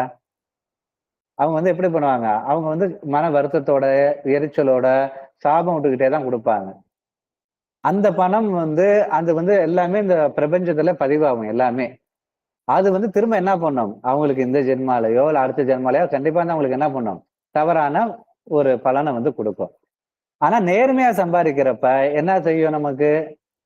நமக்கு வந்து இந்த நெகட்டிவ் கர்மாவே வராது. ஏன்னா உண்மையா தானே சம்பாதிக்கிறோம். அப்ப நமக்கு என்னன்னா, நமக்கு, நம்ம சந்ததிக்கு, நம்ம தலைமுறைகள் எல்லாத்துக்குமே நல்ல வாழ்க்கை, நல்ல கல்வி, நல்ல சூழ்நிலை, நல்ல பாதுகாப்பு, நல்ல ஆரோக்கியம் கிடைக்கும். அதனாலதான் இங்க வந்து ஏன்னா நம்ம வந்து கர்மா இல்லாத, அதாவது தீய கர்மா இல்லாத பணமாக வருமானமாக அபரிமிதமாக இருக்கும் அப்படின்னு அப்பா வந்து குறிப்பிடுறாங்க. எனவேதான் நம்ம வாழ்க்கையில முன்னேறத்திற்கும் ஆன்மீகத்துல முன்னேறுவதற்கும், வாழ்க்கையில முன்னேறதுன்னா நல்ல படிப்பு, வேலை, குடும்பம், கல்யாணம், குழந்தை பாக்கியம், வீடு வாசல் இதெல்லாம் சாதாரண வாழ்க்கைக்கு உள்ள முன்னேற்றம். ஆன்மீக முன்னேற்றம் அப்படின்னா நம்ம வந்து யோகி ஆவறது, இறைவன் ஆவறதெல்லாம் ஆன்மீக முன்னேற்றம். இது ரெண்டுத்துக்குமே என்ன வேணும்? பொய்யை விட்டு நாம உண்மையை நாட வேண்டும், உண்மையை ஏற்க வேண்டும்னு அப்பா சொல்றாங்க. மனித வாழ்க்கையில பொய் வந்து ஏராளமான வழிகள்ல வந்து எழுது. அதாவது நம்மளே வந்து அன்னைகிட்ட வந்ததுனால நம்ம என்ன பண்றோம்? பொய் பேசாம இருக்கோம், பொய் பேசக்கூடாதுங்கிற தாட் இருக்கு. இதே நம்ம அன்னைகிட்ட வராம இருந்தோம்னா என்ன பண்ணுவோம்? நம்மளும் சாதாரணமா பொய் எல்லாமே பேசிட்டு தான் இருப்போம். பொய்ங்கிறது தப்புங்கிறதே நமக்கு வந்து தெரியாது. ஏன் அப்படி வந்து சாதாரண மனிதனோட வாழ்க்கையில பொய் எழுது அப்படிங்கிறதுக்கு அப்பா சில காரணங்களை சொல்றாங்க. பொய் எப்படியெல்லாம் வாழ்க்கையில வந்து எழுது அப்படின்னு ஏராளமான வழிகள்ல வந்து பொய் எழுகிறது அப்படின்னு சொல்றாங்க. எதனாலலாம் எழுதுன்னு பாத்தீங்கன்னா, அறியாமையால் பொய் எழுகிறது, அனுபவம் இல்லாததால் பொய் எழுகிறது. அதாவது பொய்யை நம்புறோம், அறியாமையினால பொய்யை வந்து உண்மைன்னு நம்புறோம். அனுபவம் இல்லாதனால பொய்யை வந்து நம்ம வந்து உண்மைன்னு நம்புறோம். மூட நம்பிக்கையால் பொய்யை வந்து நம்ம உண்மைன்னு நம்புறோம். நம்ம நம்புறதுதான் உண்மைன்னு நம்ம நினைக்கிறதுனால பொய்யை வந்து நம்ம உண்மைன்னு நம்புறோம். இதற்கு நல்ல உதாரணமா நம்ம எதை சொல்லலாம்னா, அதாவது நம்ம நம்புறதுதான் உண்மை, மற்றதெல்லாம் பொய் அப்படிங்கிறதுக்கு நல்ல உதாரணமா எதை சொல்லலாம் அப்படின்னு பாத்தீங்கன்னா, டார்வின் வந்து பரிணாம கொள்கையை அறிவிச்சாரு. அதாவது என்ன அறிவிச்சாங்க அப்படின்னு பாத்தீங்கன்னா, இந்த உலகில் உள்ள உயிரினங்கள் எல்லாமே பல நூறு ஆண்டுகள், பல ஆயிரம் ஆண்டுகளாக பரிணாம வளர்ச்சியால தான் உருவானுச்சு. திடீர்னு ஒரே நாள்ல எல்லாமே வந்துடல. மனிதனே குரங்கின் பரிணாமம் தான் அப்படிங்கிற விஞ்ஞான உண்மைய வந்து டார்வின் வந்து கண்டுபிடிச்சு சொன்னார். இத சொன்ன உடனே அன்னைக்கு உள்ளவங்க எல்லாம் ஏத்துக்கிட்டாங்களா அப்படின்னா யாருமே ஏத்துக்கல. ஏன்னா அவரு வந்து என்னன்னா மேலனரோட கிறிஸ்டியன் இருக்கிற இடத்துல அவர் வந்து இருந்தாரு. அவர் கிறிஸ்டியனுங்கிறதுனால அப்போ வந்து கிறிஸ்தவர்களை வந்து அதை வந்து ஏத்துக்கவே இல்லை. ஏன்னா அவங்க பைபிள்ல என்ன சொல்லியிருக்கு அப்படின்னு பாத்தீங்கன்னா, கடவுள் வந்து 7 நாள்ல என்னத்தை படைச்சிட்டாங்க, உலகத்தை படைச்சிட்டாங்க. 7வது நாள்ல தன்னுடைய சாயலாக மனுஷனை படைச்சாரு அப்படின்னு அவங்க பைபிள்ல வந்து சொன்னுச்சு. அந்த இதை வந்து அவங்க எல்லாரும் அந்த கிறிஸ்தவர்கள் எல்லாம் இயேசு கிறிஸ்து சொன்னாருங்கிறதுனால அந்த பைபிள் அப்படியே முழுமையா நம்பினாங்க. நம்பினதுதான் உண்மைன்னு அவங்க நினைச்சதுனால டார்வின் சொன்னதை அவங்க என்ன பண்ணல, பழைய ஏற்பாடு, அதாவது பழைய ஏற்பாடு புதிய ஏற்பாடுங்க. காட் கிரியேஷன் தேரி 7 நாள்ல படைத்தாருங்கல்ல பழைய ஏற்பாடு ஜீசஸ் வந்திருக்கும். அது அவங்க வந்து சொன்னது அவங்க பைபிள்ல வந்து அவங்க வந்து ஏத்துக்கிறாங்க. அதுக்கப்புறம் இப்ப வந்து கொஞ்சம் கொஞ்சம் அவங்க இந்த டார்வின் கொள்கைலாம் ஏத்துக்கிட்ட பிறகு இப்ப கூட போப்பு வந்து மன்னிப்பு தெரிவிச்சாங்க. கொஞ்ச நாளைக்கு முன்னாடி வந்து அத மாதிரி நான் வந்து அவருக்கு வந்து நிறைய அந்த விஞ்ஞானிகள் வந்து நிறைய தொல்லை கொடுத்தாங்க. அதே போல வந்து சூரியன் தான் வந்து பூமியை சுத்தி வருதுன்னு நினைச்சிட்டு இருந்தாங்க. இல்ல சூரியனை தான் பூமி வந்து சுத்தி வருது அப்படிங்கிற கண்டுபிடிச்சு சொன்னாங்க. இதெல்லாம் சொன்ன விஞ்ஞானிகளுக்கெல்லாம் வந்து அந்த காலத்துல வந்து நிறைய அந்த மத குருமார்கள் அந்த அப்போ உள்ள கிறிஸ்தவர்கள் வந்து நிறைய தொந்தரவு கொடுத்தாங்க, தொல்லைகள் கொடுத்தாங்க. என்ன காரணம் அப்படின்னா, அவங்க நம்பினதுதான் உண்மை நம்பிட்டு இருந்தாங்க, மூட நம்பிக்கையில இருந்தாங்க. அப்ப அந்த இடத்துல டார்வின் கண்டுபிடிச்ச உண்மையை ஏத்துக்காம 7 நாள்லதான் உலகத்தை படைச்சாங்கிற பொய்யை அவங்க ஏத்துக்கிறதுக்கு என்ன காரணம் அப்படின்னா, அவங்க நம்புறதுதான் உண்மை அப்படிங்கிற அந்த மூட நம்பிக்கையை தான் பொய்யை இலை வச்சுதுங்கிறத நம்ம தெரிஞ்சுக்கலாம். இதே போல நம்ம எல்லாரும் ஒவ்வொருத்தரும் சில விஷயங்களை வந்து மூட நம்பிக்கையால நம்ம நம்புறதுதான் உண்மை அப்படிங்கிறதுனால, அறியாமையினால, அனுபவம் இல்லாதனால நிறைய வந்து நம்ம என்ன பண்ணிட்டு இருக்கோம், பொய்யை வந்து நம்ம வந்து ஏத்துக்கிட்டு இருக்கோம் அப்படின்னு அம்மா சொல்றாங்க. முக்கியமானது அன்னை அறிவிந்தரை ஏற்றுக்கிட்டவங்க மூட நம்பிக்கையை விட்டு வெளில வந்தாங்க. மதங்கிற பேர்ல துரதிருஷ்டவசமா அன்னை அறிவிந்தர்கள் தத்துவங்கள் எல்லாம் பகவத்கீதையையும் வேதாந்தம்னு சொல்ற இந்த உபனிஷத்தையே அடிப்படையாக. ஆனா அதே வேதத்துல முன்பகுதிகளில் சடங்குகள் சம்பிரதாயங்கள்லாம் அவங்க எழுதினதெல்லாம் சேர்த்து வச்சாங்க. அதுலதான் இந்த உண்மை பொய்யில அதை நம்ம நம்ப வருது. அப்படி இல்லாம இது அன்னையிட்ட வந்த பிறகு மூட நம்பிக்கைகளுக்கு சம்பிரதாயங்களுக்கு இடமே இல்லை. சடங்குகள் சம்பிரதாயம் தான். ராஜகாலம் பார்க்க வேண்டாம், யமகண்ட பார்க்க வேண்டாம், எதுவுமே பார்க்கணும், எல்லாத்தையும் இருக்கு. அது ரொம்ப முக்கியமானது. ஞாபகம் வச்சுங்க, இந்து மதம்ங்கிறது இன்னைக்கு வெளியில இருக்கிற சடங்குகள் சம்பிரதாயங்கள் எல்லாம் இந்து மதங்கள். உயர்ந்த தத்துவங்கள் தான் அழிவற்ற சனாதன தர்மம்னு சொல்லி அதை ஒருத்தர் அழிச்சிடறேன்னு சொல்றாரு, ஒருத்தர் காப்பாத்துறேங்கிறாரு. இவங்க யாரும் காப்பாத்துறது இல்லை. சனாதனம்னு அர்த்தத்துக்குன்னா என்று உள்ளதுன்னு அர்த்தம், அழியாததுன்னு அர்த்தம். அது எப்படி நம்மளை காப்பாற்ற முடியும்? இறைவன் அவர்கள். அதனால சடங்குகளும் சம்பிரதாயங்களும் அன்னையிட்ட எந்த விதத்தை செய்யக்கூடாது. அன்னைய முறைகளை பின்பற்றி அதனால அது பொய்மையா போகுது. அதாவது இந்த சடங்கு சம்பிரதாயங்கள்ங்கிறது ஐயா சொன்ன மாதிரி முதல் நிலையில சாதாரணமா ஆன்மீகம் இருக்காங்க அவங்களுக்கு தான். இப்போ ஒரு சாதாரண ஒரு பாமர ஒரு மனிதனுக்கு போய் ஆன்மீகம்னா என்னன்னு தெரியாது. அவங்கள்ட்ட போய் ஆன்மான்னு ஒண்ணு இருக்கு, அது ஜோதி ரூபமா இருக்கு, சத்தியஜோலோகம் இருக்கு, அதை கும்பிடணும், அது அப்படின்னு சொன்னா அவங்களுக்கு புரியாது. அப்ப அவங்களுக்கும் ஆன்மீகத்தை கொண்டு போகணுங்கிறதுக்காக தான் உருவ வழிபாடு சடங்குகள் எல்லாமே வச்சிருந்தாங்க. அது பொய் கிடையாது, அது அவங்களுக்கு சரி. நம்ம வந்து அடுத்தடுத்த நிலைக்கு வந்து அன்னை அன்பர்களை கும்பிடுறவங்களுக்கு அது தேவையில்லை. நம்ம வந்து அடுத்த நிலைக்கு போகணுங்கிறத ஐயா வந்து சொல்றாங்க. அதாவது ஸ்கூல் எஜுகேஷன் வந்து அந்த சடங்கு சம்பிரதாயங்கள்னா ஸ்கூல் படிக்கிறவங்களுக்கு அது சரி, காலேஜ் போயிட்டவங்களுக்கு ஸ்கூல் எஜுகேஷன் தேவையில்லை. அப்ப நம்ம எல்லாம் வந்து அன்னை பகவானை ஏத்துக்கிட்டவங்க ஸ்கூல் எஜுகேஷன் மாதிரி நம்ம வந்து அது போவேணாங்கிறத ஐயா வந்து சொல்றாங்க. இத மாதிரி சொன்னோம்ல, மூட நம்பிக்கை வந்து அறியாமையா நம்புறதுதான் உண்மைன்னு எடுத்துக்கிறதுனாலதான் வருது அப்படின்னு சொல்றோம்ல. இது வந்து படிக்காத பாமரன் மட்டும் கிடையாது. நல்லா படிச்ச அறிவுடையவர்களும் இதே தப்ப செய்யறாங்க, போய் ஏத்துக்கிறாங்க அப்படின்னு சொல்றாங்க. இப்போ உதாரணத்துக்கு பாத்தீங்கன்னா, நல்லா படிச்ச விஞ்ஞானிகள், அறிஞர்கள் வந்து என்ன பண்ண மாட்டாங்க, ஆன்மீகத்தை மூட நம்பிக்கைம்பாங்க. ஆன்மாங்கிறத அவங்க ஒத்துக்க மாட்டாங்க. உயிர் தான் இருக்கு அப்படிம்பாங்க. அப்ப அதுவும் என்னது, பொய் தான். நல்லா படிச்ச விஞ்ஞானிகள், ஒரு டாக்டர் இல்ல விஞ்ஞானிகள், அவங்க நல்லா படிச்ச மேதைகள் கூட என்ன பண்ணுவாங்க, அவங்க சயின்டிஸ்ட் வந்து ஆன்மீகத்தை ஏத்துக்க மாட்டாங்க. அதுவும் பொய் தான். ஆன்மீகவாதிகள் வந்து நம்ம அறிவியலை சிலதை ஏத்துக்க மாட்டாங்க. முன்னாடி சொன்னால 7 நாள் டார்வின் கொள்கையை ஏத்துக்கலன்னு, அதுவும் பொய் தான். அப்ப நம்ம ஆன்மீகவாதியா இருந்தாலும், விஞ்ஞானியா இருந்தாலும் எல்லாத்துல உள்ள உண்மையை நம்ம ஏத்துக்கணும். விஞ்ஞானத்திலயும் உண்மை இருக்கு, பொய் இருக்கு. நம்ம உண்மையை ஏத்துக்கணும். ஆன்மீகத்திலயும் உண்மை இருக்கு, பொய் இருக்கு. நம்ம உண்மையை ஏத்துக்கணும். அதனால எல்லாத்துலயும் உள்ள உண்மையை ஏத்துக்கணும், பொய்யை விட்டுடணும் அப்படிங்கிற விஷயத்த நம்ம இதுல இருந்து புரிஞ்சுக்கணும். பொய்யும் மெய்யும் எல்லை கோட்டின் இருபுறங்கள். ஒரு எல்லை கோடுன்னா இப்ப பார்டர் இருக்குல்ல, ஒரு நாட்டுக்கு இந்த பக்கம் இந்தியா, இந்த பக்கம் பாகிஸ்தான்ங்கிற மாதிரி எல்லை கோடு. இந்த பக்கம் இருக்கிறது உண்மை, இந்த பக்கம் இருக்கிறது பொய்மை. நாம் எந்த புறம் வேண்டுமானாலும் செல்லலாம். அது வந்து பகவானோ பரம்பொருளோ அன்னையோ நீ உண்மை பக்கம்தான் போகணும்னு சொல்ல மாட்டாங்க, பொய் பக்கம்தான் போகணும்னு சொல்ல மாட்டாங்க. நம்ம அந்த சாய்ஸை வந்து, அந்த சுதந்திரத்தை வந்து மதர் வந்து நம்மளுக்கு கொடுத்துருக்காங்க, பகவான் கொடுத்துருக்காங்க. அதாவது இந்த சார் சொன்ன மாதிரி சனாதன தர்மத்தோட உயர்ந்ததே என்னன்னா முழு சுதந்திரம் தான். இப்போ மத்த மத இதுல உணர்ந்து இப்படிதான் செய்யணும், இந்த இப்படி கும்பிடணும், இந்த நிலையில கும்பிடணும் அப்படின்லாம் நிலை இருக்கு. இந்த சனாதன தர்மத்துல நீங்க உருவ வழிபாடும் பண்ணலாம், இல்ல உருவ வழிபாடுமே இல்லாம நீங்க என்ன பண்ணலாம், ஒரு ஜோதி வழிபாடுங்கலாம், உள்ள ஆன்மாவை பார்க்கலாம், எது வேணாலும் பண்ணலாம், எது வேணாலும் ஏத்துக்கலாம், நம்ம சாய்ஸ்.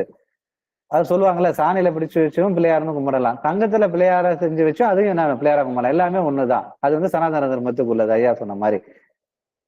அதே மாதிரி அது இப்படிதான் கும்பிடணும், இப்படிதான் செய்யணுங்கிற ஒரு எல்லை வரையறை வந்து சனாதன தர்மத்துக்கு கிடையாது. அதே போலதான் அன்னையும் என்ன பண்ணுவாங்கன்னா, நீ பொய்யை தான் சொல்லணும், உண்மையை தான் சொல்லணும்னு என்ன பண்ண மாட்டாங்க, நிர்பந்திக்க மாட்டாங்க.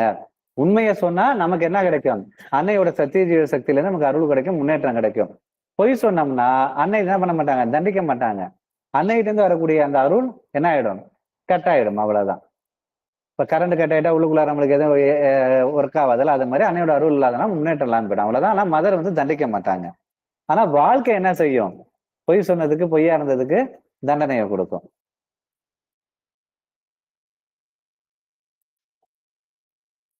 உண்மையின் பக்கம் செல்கின்ற பொழுது அதற்கான நற்பலன்களை பெறலாம். மாறாக பொய்யின் பக்கம் செல்கின்ற பொழுது வாழ்வு வழங்கக்கூடிய தீய விளைவுகளை நாம் பெற வேண்டும்.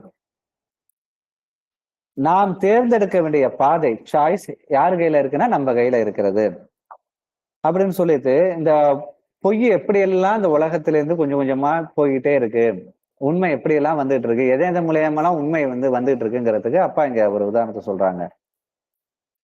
எழுத்து என்ற ஒரு முறை வந்த பிறகு உண்மை வந்து அதிகமா செயல்படுதுங்கிறாங்க, பொய் கொஞ்சம் போயிருக்குங்கிறாங்க. எழுத்து நமக்கு எழுத்து எப்படி உண்மையை கொண்டு வருது, பொய்யை எப்படி அழிச்சுது அப்படின்னு நமக்கு கேள்வி எழலாம். அதுக்கு அப்பா அழகா சொல்றாங்க பாருங்க. அது எழுத்து என்று வந்த பிறகு பொய் வந்து விலகி இருக்கிறது. சொன்னதை மறந்து அல்லது மறுத்து சொல்லும் பொய்யின் ஆயுள் முடிந்தது அப்படிங்கிறாங்க. அதாவது இந்த எழுத்துன்னு வந்த பிறகு என்ன பண்றாங்க, இப்ப எழுதி கொடுக்குறாங்க, ரிஜிஸ்டர் பண்றாங்க, எழுதி கொடுக்குறாங்க. அது வந்து யாரும் என்ன பண்ண முடியாது, ஏமாத்த முடியாது. இந்த எழுத்து வர்றதுக்கு முன்னாடி என்ன பண்ணலாம், நான் சொல்லிட்டு சொல்லலங்கலாம், இல்ல மறந்துட்டு நான் சொன்னதே சொல்லலன்னு சொல்லலாம். அப்படி மறந்தோ இல்ல வேணுங்கன்னு மறுத்தோ சொல்லக்கூடிய பொய் வந்து என்ன பண்ணிடுச்சான், எழுத்து வந்தோடனே இந்த அழிஞ்சிருச்சு அப்படிங்கிறாங்க. அந்த எழுத்து வந்து உண்மையின் சாட்சியாக இருக்கிறது. அதுக்கு உதாரணமா இந்த கிரைய பத்திரத்தை சொல்றாங்க. இந்த கிரைய பத்திரம் வந்த பிறகு ரிஜிஸ்டர் ஆபீஸ்ல வந்து ரிஜிஸ்டர் பண்ணி அது ஒரு பிரதியா ரிஜிஸ்டர் ஆபீஸ்ல இருந்த பிறகு இந்த சொத்துரிமையில போய் சொல்லி ஏமாத்துறதுங்கிறது என்ன பண்ணிடுச்சு, இந்த உலகத்தை விட்டு போயிடுச்சு. அப்ப இயற்கை என்ன பண்ணுது அப்படின்னு பாத்தீங்கன்னா, இந்த உலகத்துல உள்ள ஒவ்வொரு கண்டுபிடிப்புகள் படைப்புகள் மூலமாகவும் எதை தான் நிலைநாட்டிக்கிட்டே இருக்கு, வாழ்க்கை வந்து உண்மையை வந்து நிலை பெற வச்சுக்கிட்டே இருக்கு, பொய்யை வந்து இந்த உலகத்துல இருந்து விலக்கி கொண்டே இருக்கிறது அப்படிங்கிறத ஒரு விஷயத்தை நம்ம இங்க தெரிஞ்சுக்கிறோம். சுபாஷ் சந்திர போஸ் வந்து நமக்கு எல்லாருமே தெரியும். சுபாஷ் சந்திர போஸ் வந்து தேசபக்திக்கு வந்து அவர் தேசபக்தி, சுபாஷ் சந்திர போஸோட தேசபக்திங்கிறது வந்து தெய்வ பக்தி ஆகும்னு அப்பா சொல்றாங்க. நமக்கெல்லாம் இப்படி அன்னை மேல பகவான் மேல எப்படி ஒரு பக்தி இருக்குதோ, அதே போல ஒரு ஒரு பக்தனுக்கு எப்படி அவனுடைய சாமி மேல எவ்வளவு பக்தி இருக்குதோ, அதே போல சுபாஷ் சந்திர போஸுக்கு இந்த தேசத்தின் மீது, நம்ம நாட்டின் மேல அவ்வளவு ஒரு பக்தி இருந்தது. பக்தன் தெய்வத்திடம் கொண்டிருந்த பக்தியை போல சுபாஷ் சந்திர போஸ் தேசத்திடம் பக்தி கொண்டிருந்தார் அப்படின்னு சொல்லிட்டு அப்பா இங்க சொல்றாங்க பாருங்க, எதுவும் தடமாறும். எதுவும் தடமாறும்னா என்ன? அதாவது இது வந்து ஒரு பெரிய விஷயம். அதாவது ஆன்மீகத்துல எவ்வளவு பெரிய நிலையில உள்ளவங்களும் என்ன பண்ணுவாங்க, திடீர்னு கீழே போயிடுவாங்க, தப்பு பண்ணிடுவாங்க. அது மாதிரி எவ்வளவு உண்மையானவன் இருக்கிறவங்களும் என்ன பண்ணிடுவாங்க, கெட்டவங்களா போயிடுவாங்க, பொய்க்கு போயிடுவாங்க. பொய்யானவங்க என்ன பண்ணுவாங்க, திடீர்னு தடமாறி நல்ல பாதையிலையும் போவாங்க. அதான் எதுவும் தடமாறுங்கிறாங்க. இப்ப கூட இடையில பாத்தீங்கன்னா ஒரு கோயில ஒரு மடாதிபதி பாத்தீங்கன்னா அப்படிதான். அவர் வந்து மடாதிபதினா சன்னியாசியா இருக்கிறவங்க தான். ஆதீனம் சொல்லுவாங்கல்ல அவங்க வந்து. அது பாத்தீங்கன்னா அவருக்கு வயசு கூடாகி அதுக்கப்புறம் ஒருத்தவங்களை கல்யாணம் பண்ணி அந்த மடாதிபதியை விட்டுட்டு போயிட்டாங்க. இப்ப இன்னொரு மடாதிபதி வந்து போட்டாங்க. அது ஏதோ தடம் மாறிட்டு அவருக்கு 50 வயசு தாண்டி இருக்கும். அது தடம் மாறிட்டாங்க. அதே போல நம்ம அந்த விஸ்வாமித்திரர்ல வந்து மேனகை பார்த்து தடம் மாறினாங்க இல்லையா? அவர் பெரிய யோகம் பண்ணாரு, தவத்துல இருந்தாரு. அதே போல எதுவுமே தடம் மாறும். அதுக்குதான் நம்ம ஆன்மீகத்துல இருக்கிறப்ப நம்ம விவேகமா இருக்கணும் அப்படின்னு சொல்லுவாங்க. எனக்கு தெரிஞ்ச அன்னை அன்பர்களே கூட நிறைய பேர் என்ன பண்ணுவாங்கன்னா, நல்லா அன்னைகிட்ட டீப்பா இருப்பாங்க, நல்லா வாழ்க்கையில உயர்ந்து வந்துகிட்டே இருப்பாங்க. திடீர்னு தடம் மாறி என்ன பண்ணிடுவாங்க, கீழே பாதாளத்துக்கு போயிடுவாங்க. அது அவங்க கர்ம பலன் பிடிச்ச கீழே இருக்குதா, இல்ல அவங்களுடைய எண்ணங்களும் ஆழ் மனசுல அந்த இது இருந்ததாங்கிறது தெரியாது. அவங்க வந்து கீழே வந்து கீழே போறது வாய்ப்பு இருக்கு. அதை எதுவும் தடம் மாறுங்கிறாங்க. அவருடைய தேசபக்தி வந்து தெய்வ பக்தியா இருந்தாலும், இவர் வந்து நம் நாட்டின் விடுதலைக்காக நம்ம இங்கிலாந்தை எதிர்க்கணும்னு நினைச்சாரு. ஏன்னா நம்ம நாடை வந்து அப்ப அடிமையா வச்சிருந்தது யாரு, இங்கிலாந்து தான். அந்த இங்கிலாந்தை எதிர்க்கணும் அப்படின்னு அவர் என்ன நினைச்சாருன்னா, இங்கிலாந்துக்கு எதிரியா யார் இருந்தானா, ஹிட்லர் இருந்தார். ஜெர்மனியோட ஹிட்லர் இருந்தாரு. அந்த ஹிட்லரை வந்து அவர் ஆதரிச்சார். எதுக்காக? அந்த நாட்டு மேல உள்ள அதிகமான தேசபக்தியில தான். இங்கிலாந்துக்காரன் அடிமையா வச்சிருக்கான், இங்கிலாந்துக்காரனை விரட்டணும்னா அவனுக்கு யாரு சரியான ஆளு, ஹிட்லர் தான். ஹிட்லர் தான் வந்து இங்கிலாந்து எதிர்த்து சண்டை போடுறான். இப்ப ஹிட்லர் அடிச்சோம்னா அப்ப இங்கிலாந்துக்காரன் நம்மளை விட்டுட்டு போயிடுவான், நம்ம இந்திய நாட்டுக்கு சுதந்திரம் வந்துடும் அப்படின்னா அவர் வந்து தேசபக்தியினால அவரு முடிவெடுக்கிறாரு. அவர் என்னன்னா அவருடைய நோக்கம் ரைட்டா இருந்தாலும் அவர் தேர்ந்தெடுத்தது ஃபாலோ பண்ணது யாருன்னா ஹிட்லர் எடுத்தது தப்பு. ஏன்னா ஹிட்லருங்கிறது என்ன, பொய்யின் மெய்யான ரூபம்னு சொல்றாங்க. பொய்யோட உண்மையான ரூபமா. அவர் பொய்யினாவே ஹிட்லர் தான் அப்படிங்கிற மாதிரி சொல்றாங்க. ஏன்னா அசுர சக்தி உள்ளவன் ஹிட்லர். அந்த பொய்யின் மெய்யான ரூபமான ஹிட்லரை வந்து அவர் வந்து ஃபாலோ பண்ண ஆரம்பிச்சிட்டார். அவரை வந்து அவர் ஆதரவாட நம்ம இங்கிலாந்து அதுல வச்சுட்டோம்னா இந்தியாவுக்கு வந்து விடுதலை வாங்கிடலாம்னு அவர் தப்பா நினைச்சிட்டாரு. ஹிட்லரை வழிநடத்திய பொய்யின் தலைவனை முழுவதும் நம்பி அவர் மாயமானார். இன்ன வரைக்கும் அவர் என்ன பண்ணாரு, உயிர் இழந்துட்டாங்களா இல்ல உயிரோட இருக்காங்களா மாயமாயிட்டாங்களா எதுவுமே தெரியல. அவருக்கு வந்து அவருடைய பக்தி சுபாஷ் சந்திர போஸ் என்ன ஆனாரும் தெரியல. சுபாஷ் அவர் வந்து என்ன ஆனாரும் தெரியல, மாயமானாருங்கிறது தெரியல. ஏன்னா அவர் வந்து அவருடைய பக்தி என்னது, உண்மையான தேசபக்தி தான். ஆனா அவர் ஃபாலோ பண்ணது யாரை ஃபாலோ பண்ணிட்டாரு, யாரை பின்பற்றிட்டாரு, பொய்யின் தலைவனான ஹிட்லரை ஃபாலோ பண்ணதுனால அவர் வந்து என்ன சுபாஷ் சந்திர போஸ் வந்து மாயமாயிட என்ன ஆனாருன்னு தெரியாத நிலைக்கு போயிட்டாங்க. இதை பத்தி முக்கியமான விஷயம் உங்களுக்கு எல்லாருக்கும் தெரிஞ்சிருக்கும். அரவிந்தர் வந்து சுதந்திர போராட்ட வீரராக இருந்து அப்புறம் தான் ஆன்மீக அழைப்பு ஆசிரியர் வந்தார். அவர் வந்து அங்க இருந்த இதுலாம் அறிவோர் சிதி வழக்குன்னு சொல்லி ஒரு வருஷம் அவரை குடும்பப்படுத்தினாங்க பிரிட்டிஷ்காரங்க தான் போட்டு. அதனால இந்த இது வந்தப்ப ஹிட்லர் அச்சு நாடுகள்னு சொல்றது, ஹிட்லரு முசோலினி இத்தாலியை சேர்ந்தவர், ஜப்பானுடைய ஹீரோ இருக்கவர்களும் 3 பேரும் சேர்ந்து மற்ற நேச நாடுகள்ங்கிற 10 பேரை எதிர்த்தாங்க. இப்ப நம்ம வந்து இந்தியா வந்து பிரிட்டிஷ் ஆதிக்கத்துல இருந்தது, பரவாயில்ல இருந்த ஹிட்லரை சப்போர்ட் பண்ணலாங்கிற மாதிரி ஆசை அது ஆசிரமத்துல இருக்க சில பேர் பேச ஆரம்பிச்சாங்க. சொல்லிட்டாங்க இல்ல, இப்ப இவங்க நம்ம ஆட்சி செய்கின்ற பிரிட்டிஷ்காரவங்க வெள்ளக்காரவங்களை இருக்கிறதுங்கிறது வேற. ஆனா அவன் வந்து ஒரு தீய சக்தியின் கையில இருக்கிறவன், தீய சக்தியின் கையில இருந்து அவனை ஆதரிச்சோம்னா அவன் கையில உலகம் வந்ததுன்னா 500 வருஷங்களுக்கு உலகம் கஷ்டப்படும் அப்படிங்கிறது. அன்னை வந்து ஒரு அவன் வணங்குற இது மாதிரி போய் அவனுக்கு திசை திருப்பி அது வரைக்கும் அவன் ரஷ்யாவை எதுக்காம இருந்தான். ரஷ்யாவை எதுக்க வச்சாங்களாம். ரஷ்யாவை எதிர்த்து வந்து அந்த சதுப்பில்லா காடுகள்ல மாதிரி அவன் தோன்றதுக்கு காரணமா. அதனால நமக்கு எதிரிக்கு எதிரி நண்பன்கிறது ஒரு பேச்சு உண்டு இல்லையா? அதனால இங்கிலாந்து நமக்கு அப்ப எதிரி, ஏன்னா நம்மள ஆட்சி பண்ணுது, அடிமைப்பட்டு. இங்கிலாந்துக்கு எதிரி ஹிட்லர்னால ஹிட்லர் அப்படின்னா தப்பா போகும். அவங்க போகணும், உண்மையில இருந்து பொய்க்கு போயிடுவோம். அதனால அவ்வளவு பெரிய தேசபக்தர் தலைவர் எப்படி இன்னமும் அவருடைய சரியாவே தெரியல. எப்படி அவர் இறந்து போனாரு அப்படிங்கிறது சுபாஷ் சந்திர போஸ். பொய்யை மெய்யென ஏற்றவர் எவ்வளவு சிறந்தவராக இருந்தாலும் பலன் தலைகீழாகத்தான் இருக்கும் என்பதை இது காட்டுகிறதுன்னு சொல்றாங்க. அப்ப அதாவது பொய்ய மெய்ய ஹிட்லரா மெய்யின்னு நினைச்சு அவர் ஏத்துக்கிட்டாரு. யார் அவர் எவ்வளவு சிறந்தவர், தேசபக்தியில உயர்ந்து இருக்கக்கூடியவர், அவ்வளவு சிறந்தவரா இருந்தாலும் பலன் என்னதான் கிடைக்கும்? அவர் தேசபக்தியை மீறி பலன் அவருக்கு என்னதான் கிடைக்கும்? தலைகீழ தான் கிடைக்குது. அதான் எங்க அப்பா சொல்றாங்க. அப்ப அவ்வளவு தேசபக்தியில உயர்ந்த சுபாஷ் சந்திர போஸுக்கே இந்த நிலைமைன்னா, இப்ப நாம பொய்யானவரை மெய்யை நினைச்சு ஃபாலோ பண்ணோம்னா எவ்வளவு வாழ்க்கையில பிரச்சனை வருங்கிறத பாத்துக்கோங்க. முன்னாடியே சொன்னால அரசியல்வாதிகளையோ, நடிகரையோ, இல்ல உறவினர்களையோ, நண்பர்களையோ பொய்யானவர்களை என்ன பண்ணக்கூடாது, நம்ம அவங்கள பின்பற்றக்கூடாது. பொய்யானவர்களை மெய்யென ஏற்றோம்னா நம்ம எவ்வளவு சிறந்தவராக இருந்தாலும் பலன் நமக்கு தலைகீழா தான் போகும் அப்படிங்கிற விஷயத்த நம்ம புரிஞ்சுக்கணும். சுபாஷ் சந்திர போஸோட நண்பனான திலீப் குமார் ஆசிரமத்துல பகவானுக்கு நெருக்கமாக வேண்டியவராக இருந்தாங்க. 1950 வரை அவர் இருந்தார். பகவான் அவரை மகன் போலவோ அல்லது உடன் பிறந்தவர் போலவோ தான் நடத்தினாங்க. யாரா அந்த திலீப் குமார் அப்படிங்கிறவங்க, அவர் சுபாஷ் சந்திர போஸோட நண்பன். பகவானுக்கு கால் முறிவு ஏற்பட்டிருந்தப்ப சாதகர்கள் எல்லாம் பகவானுக்கு கடிதம் எழுதுறதை நிறுத்தியிருந்தாங்க. அதுக்கு பர்மிஷன் கொடுக்கல. அப்பொழுது கூட திலீப்புக்கு ஒரு நாளைக்கு ஒரு கடிதம் எழுத அனுமதி கொடுத்திருந்தாராம் பகவான். அந்த அளவுக்கு திலீப் குமார் மேல பகவான் ரொம்ப ஒரு மகன் மாதிரி, ஒரு சகோதரன் மாதிரி நடத்திட்டு இருந்தாங்க. பகவான் திலீப் மூலமா சுபாஷிடமோ இல்ல ஜப்பானிடமோ என்ன செய்யறாங்க அப்படின்னு ஒரு கேள்வி பதில எழுதவே இல்லை. அதாவது சுபாஷ் சந்திர போஸ் என்ன பண்றாங்க, அவங்க நண்பர் தானே, அவருக்கு தெரியும் இல்ல சுபாஷ் சந்திர பத்தி, அதை பத்தி எதுவுமே கேட்டுக்கல. அல்ல ஜப்பானை பத்தி எதுவுமே அவர் கேட்டுக்கல. ஏன்னா போர் எல்லாம் நடந்ததை எதை பத்தியுமே அவர் என்ன பண்ணல, எதுவுமே கேட்டுக்கல. ஆனாலும் அந்த சுபாஷின் நண்பனான திலீப் குமாருடனான அந்த தொடர்பாலேயே, அவங்க ஆசிரமத்துல இருந்தாங்க, அவங்க அந்த லெட்டர் அனுப்பிச்சு அந்த தொடர்பு இருந்தது இல்ல, அந்த தொடர்பாலேயே ஜப்பான் பகவான் பிறந்த நாளான ஆகஸ்ட் 15 அன்னைக்கு சரணடைஞ்சதுன்னு சொல்றாங்க. ஏன்னா ஜப்பான் சரணடைஞ்சதுனாலதான் இரண்டாம் உலக போர் என்ன பண்ணுச்சு, முடிவுக்கு வந்தது. ஏன்னா ஜப்பான் யாருக்கு சாதகமா இருந்தது, ஹிட்லருக்கு ஆதரவா இருந்தது. அப்ப அந்த இரண்டாம் உலக ஒரு முடிவுக்கு வரத்துக்கு, உலகத்துல அமைதி வரத்துக்கு அந்த ஜப்பான் என்ன பண்ணிடுச்சு, அவங்க அணுகுண்டு போட்டோம்னா சரணடைஞ்சிருச்சு. அது கரெக்டா என்னைக்கு, அது பகவானோட அருளால தான் நடந்ததுங்கிறதுக்காக தான் அது என்னைக்கு நடந்திருக்கு, பகவான் பிறந்தனால ஆகஸ்ட் 15 அன்னைக்கு அது நடந்துச்சு.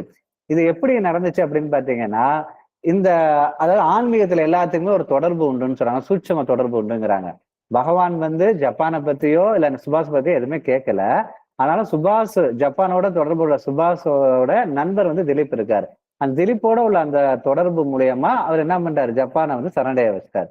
இது எப்படி சொல்றாங்க அப்படின்னா, வல்லவனுக்கு புல்லும் ஆயுதம் என்பதை ஆன்மீகத்தில் எதிர்ப்பை வழிபாடாக மாற்றும் வழி அப்படின்னு இதை சொல்றாங்க. அது இவரோட அந்த திலீப் குமாரான உறவு மூலியமா ஜப்பான் சரையடைய வச்சாங்க. அப்ப எந்த அளவுக்கு ஆன்மீகத்துல சூட்சமா இருக்காங்க பாருங்க. இந்த ஆன்மீகத்துல எதிர்ப்பை வழிபாடாக மாற்றும் வழி அப்படின்னு ஒண்ணு இருக்கு. இது எல்லாமே நமக்கு எல்லாமே தெரிஞ்சதுதான், நீங்க எல்லாமே கேள்விப்பட்டிருப்பீங்க, புராண கதைகள்ல வரும்.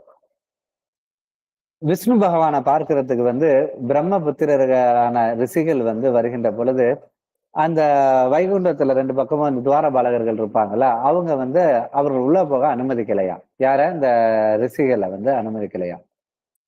அதான் ரிஷிகளுக்கு எப்போதுமே என்ன வரும், கோபம் வரும். ஏன்னா அவங்க ரிஷிகள் எல்லாம் உணர்வு, அவங்களோட குணங்களை திருவுருமாற்றம் பண்ண மாட்டாங்க. அவங்க அதை அடக்குவாங்க. அடக்குறதுனால அவங்க அந்த அடக்கப்பட்ட உணர்வு ஒரு நாள் வெளிப்படுங்கிறப்ப அவங்களுக்கு அதிகமா வெளிப்படும்.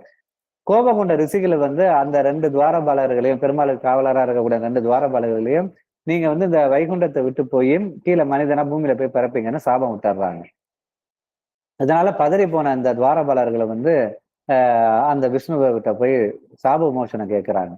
ஏன்னா அவங்களால பெருமாளை புரிஞ்சு என்ன பண்ண முடியாது, இருக்கவே முடியாது. அதனால சாப விமோசனம் கேட்கிறாங்க. அப்ப அவர் பெருமாள் என்ன சொல்றாங்க அப்படின்னு பாத்தீங்கன்னா, விஷ்ணு பகவான் என்ன சொல்றாருன்னு பாத்தீங்கன்னா, நீங்கள் என்னுடைய அடியாராக பிறந்தால் மீண்டும் என்னை வந்தடைய பல ஜென்மங்கள் ஆகும்.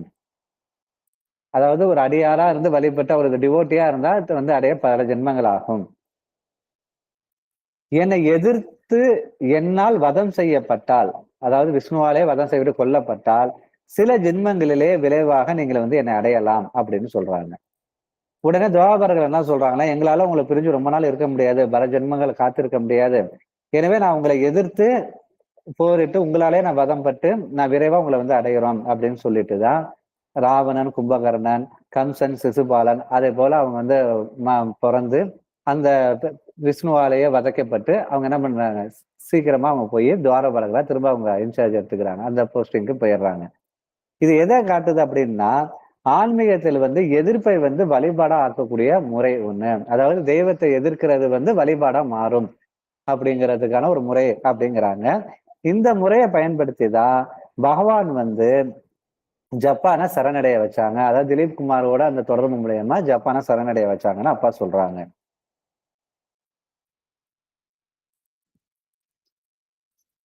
அதே போல பாத்தீங்கன்னா, ஆன்மீக பெருமை உள்ளவர்களிடம் வந்து பலர் நெருக்கமா இருப்பாங்க. நெருக்கமா இருப்பாங்க. ஆன்மீகத்தோட உள்ளவங்களுக்கு, ஆன்மீக சம்பந்தமா உள்ளவங்களுக்கு. இப்படி ஆன்மீகமா இருக்கிறவங்கள்ட்ட நெருங்குவதற்கு காரணம் வந்து என்ன முக்கியமான காரணம்னு பாத்தீங்கன்னா, ஆன்மீகம்ங்கிறதே என்னது? உண்மைதான். அந்த உண்மைதான் அவங்கள்ட்ட அந்த உண்மை இருக்கிறதுனாலதான் எல்லாரும் அவங்கள வந்து போய் நெருங்குறாங்க. சிலர் என்ன பண்ணுவாங்கன்னா, அந்த குரு கிட்ட போய் சிஷ்யனா சேர்வது உண்டு. மேலும் சில பேர் வந்து குருவுக்கு மிஞ்சிய பெருமை பெற்று குருவை மிஞ்சிய சிஷ்யனா அவங்க மாறிடுவாங்க பிற்காலத்துல. இதுக்கு என்ன காரணம் அப்படின்னா, சத்தியம் சத்தியமாக பலிக்கும் வழி எதுன்னு அப்பா சொல்றாங்க. சத்தியம் சத்தியமாக பலிக்கும்னா என்னது? ஆன்மீகம்ங்கிறது என்னது? சத்தியம். அதுல நம்ம உண்மையா சத்தியமா நேர்மையா இருந்தோம்னா, ஆன்மீகத்துல நம்ம உண்மையா இருந்தோம்னா, குரு கிட்ட நம்ம உண்மையா இருந்தோம்னா, நம்ம என்ன பண்ணலாம்? அந்த குருவை கடந்த நிலைக்கு போலாம் அப்படின்னு அப்பா சொல்றாங்க. இப்ப பாத்தீங்கன்னா, நம்ம கர்மயோகி அப்பாலாம் வந்து பாத்தீங்கன்னா, அன்னை பகவான்ட்ட வந்து நல்ல அந்த அந்த டிவோட்டியா இருந்து, சிஷ்யனா இருந்து, அப்பா வந்து ஆசிரமத்துல ஒருத்தர் பண்டிட்டுங்கிறவங்கள வந்து குருவா ஏத்துக்கிட்டாங்க. அவங்கள தாழ்ந்த நிலைக்கு அப்பா என்ன பண்ணிட்டாங்க, கர்மயோகி அப்பா வந்து போயிட்டாங்க. ஏன்னா, அந்த அவரு கர்மயோகி அப்பாட்ட என்ன இருந்தது? சத்தியம், உண்மை இருந்தது. அவர் அந்த உண்மையான ஆன்மீகத்தை ஏத்ததுனால, அவர் வந்து அடுத்த நிலைக்கு வந்து அவங்க வந்து போனாங்க. இது ஏன்னா சத்தியம் சத்தியமாக ஜெயிக்கும் அப்படிங்கிறதுனால, இந்த இந்த இந்த உண்மை ஜெயிக்கிறதுன்னு அப்பா சொல்றாங்க. திருடனுடைய ஆயுதம் பொய்.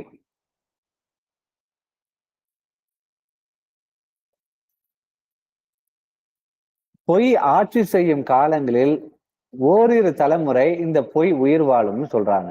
அதாவது பொய் ஆட்சி செய்யணும், பொய்யான தலைவர்கள், பொய்யான முதல்வர்களோ இல்ல தலைவர்களோ இல்ல அரசர்களோ இருக்கிறப்ப அந்த குறிப்பிட்ட காலங்கள் இருக்கிற வரைக்கும் பொய் என்ன பண்ணும், ஆட்சி செய்யும். பொய் அதாவது ஊழல், லஞ்சம், நேர்மையின்மை எல்லாமே வந்து நடந்துட்டு இருக்கும். இப்ப நம்மளும் பார்த்துட்டு இருக்கோம் இல்லையா, எல்லா இடத்துலயும் லஞ்சம் இதெல்லாம் நடக்கிறதெல்லாம் பாக்குறோம்ல, அதான் சொல்றாங்க. ஏன்னா பொய் ஆட்சி செய்யும் காலங்களில் ஓரிரு தலைமுறை இந்த பொய் வந்து உயிர் வாழும். ஏன்னா திருடனோட ஆயுதமே என்னது?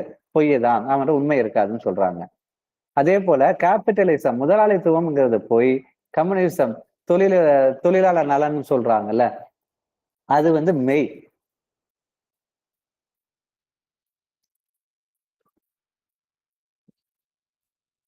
இந்த கம்யூனிசம் அந்த கம்யூனிசம்ங்கிறது உண்மைன்னு அப்பா சொல்றாங்களா? கம்யூனிஸ்டம்னா இப்போ உள்ள கம்யூனிஸ்ட் அந்த கட்சி அந்த சித்தாந்தம் நம்ம எடுத்துக்க கூடாது. கம்யூனிசம்ங்கிறது வந்து ஒரு சித்தாந்தம். அதாவது தொழிலாளர் நலன், தொழிலாளனுக்கு எல்லா நன்மையும் கிடைக்கணும், தொழிலாளனுடைய நலன்களை பேன்றதுதான் கம்யூனிசம். நம்ம எல்லாருக்கும் எல்லாம்ங்கிற அந்த சமத்துவ சிந்தனையை தான் நம்ம எடுத்துக்கணும்.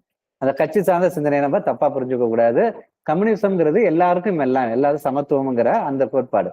அந்த கம்யூனிசம்ங்கிறது மெய். அதை வந்து அந்த கம்யூனிஸ்டத்துக்கு நேர் எதிரானது எது? கேபிட்டலிசம், முதலாளித்துவம். அப்படின்னா முதலாளிகள் நலம். தொழிலை நடத்துறாங்கன்னா முதலாளிகள் நல்லா இருக்கணும், அதிக லாபம் சம்பாதிக்கணுங்கிறது முதலாளித்துவம். அமெரிக்காங்கிறது என்ன நாடு? முதலாளித்துவ நாடு தான். அதனாலதான் அவங்க பாத்தீங்கன்னா இப்ப கூட வரியெல்லாம் அதிகம் போடுறதெல்லாம் நம்ம பாக்குறோம் ட்ரம்ப்ல. ஏன்னா முதலாளித்துவ நாடு எப்போதும் தொழிலாளர் நலன்ல வந்து அவங்க அதிகத்தை விட முதலாளி நலன்களை தான் பார்ப்பாங்க. அவங்களுக்கு என்ன லாபம் வருது, அவங்களுடைய போர் கருவிகள், அவங்க நாட்டுல உள்ள உற்பத்தி பண்றதுல எப்படி லாபம் பார்க்கலாம் அப்படிதான் அவங்க நினைப்பாங்க. அப்படி முதலாளித்த நாடான அமெரிக்கா கூட என்ன பண்ணுமா, அதுகிட்ட பொய், முதலாளித்துவங்கிறது பொய் இருந்தாலும் அது என்ன பண்ணுதான், ரஷ்யா வந்து கம்யூனிஸ்ட் நாடு, ரஷ்யாவை விட கம்யூனிஸ்ட் கொள்கைகளை வந்து அதை நடைமுறைப்படுத்திக்கிட்டே வருதான். அதாவது நடைமுறைப்படுத்திக்கிட்டு இருக்கிறதுனா என்னன்னா, தொழிலாளருடைய நலன், அவங்களுக்கு இன்சூரன்ஸ், அவங்களுக்கு வீடு வசதி, நல்ல சம்பளம், வருமானம் தான் ஏற்படுத்தி கொடுக்குது. அமெரிக்கால இன்னைக்கு நல்ல சம்பளம் கிடைக்குதுல்ல, அது காரணம் வந்து இதுதான். ஏன்னா அவங்க வந்து என்ன பண்றாங்கன்னா, அவங்க முதலாளித்துவ நாடா இருந்தாலும் அவங்கள்ட்ட பொய், கேபிட்டலிசம் அப்படிங்கிற முதலாளித்துவம் இருந்தாலும் அவங்க ஃபாலோ பண்றது, நடைமுறைப்படுத்துறது எது? உண்மை. அதாவது எல்லாருக்கும் எல்லாம், அதாவது சமம், எல்லா தொழிலாளர் நலன், அதிக சம்பளம் கொடுக்கணுங்கிற அந்த சமத்துவத்தை அவங்க கடைபிடிக்கிறதுனால அமெரிக்கா வளர்ந்துட்டு இருக்கு. உண்மையை அவங்க பின்பற்றதுனால வளருதுங்கிறாங்க. அதே ரஷ்யா வந்து கம்யூனிசங்கிற உண்மையை அவங்க கடைபிடிச்சாலும் ஏன் வீழ்ந்துருச்சு? ஒன்றுபட்ட ரஷ்யா இன்னைக்கு இல்ல. அதுக்கு என்ன காரணம் சொல்றாங்க அப்படின்னா, அங்க எதேச்சதிகாரம். அவங்க வந்து இதே மாதிரி சுதந்திரமா பேச முடியாது. நம்ம நாட்டுல வந்து கருத்து சுதந்திரம் எல்லாம் கிடையாது. அவங்க எதேச்சதிகாரமா இருக்கிறதுனால, எதேச்சதிகாரங்கிறது பொய். அந்த பொய்யை அவங்க பின்பற்றுறதுனால அந்த ரஷ்யாங்கிற பெரிய அந்த ஐக்கிய ஒன்றுபட்ட ரஷ்யான்னு சொல்லுவாங்க. அந்த ரஷ்யா வந்து உடைஞ்சு இன்னைக்கு ஒரு ரஷ்யாங்கிறது ஒரு சிறு ஒரு நாடாக இப்ப வந்து இருக்கிறதுக்கு காரணம் அதான் சொல்றாங்க. ஆமா, பிரிஞ்சு தனித்தனியா பிரிஞ்சு நாடாக இருக்கு. இதுக்கு காரணம் என்ன சொல்றாங்கன்னா, அவங்க வந்து பொய்யை, எதேச்சதிகாரம்ங்கிற அந்த பொய்யை ஏற்றதுதான் காரணம்னு சொல்றாங்க. இப்ப இதே நான் என்ன தெரியுதுன்னா, பொய்யை ஏத்துக்கிறது வந்து ஒரு தனி மனிதனுக்கு மட்டும் இல்ல, நாட்டோட முன்னேற்றத்தையே என்ன பண்ணும்? பாதிக்கும். அதாவது ஒரு நாடு மெய்யை ஏத்துக்குச்சுன்னா அந்த நாடு முன்னேறும், பொய்யை ஏற்றுச்சுன்னா அந்த நாடு கீழ் நோக்கி போகும் அப்படிங்கிறதுக்கு அது உதாரணமா அப்பா சொல்றாங்க.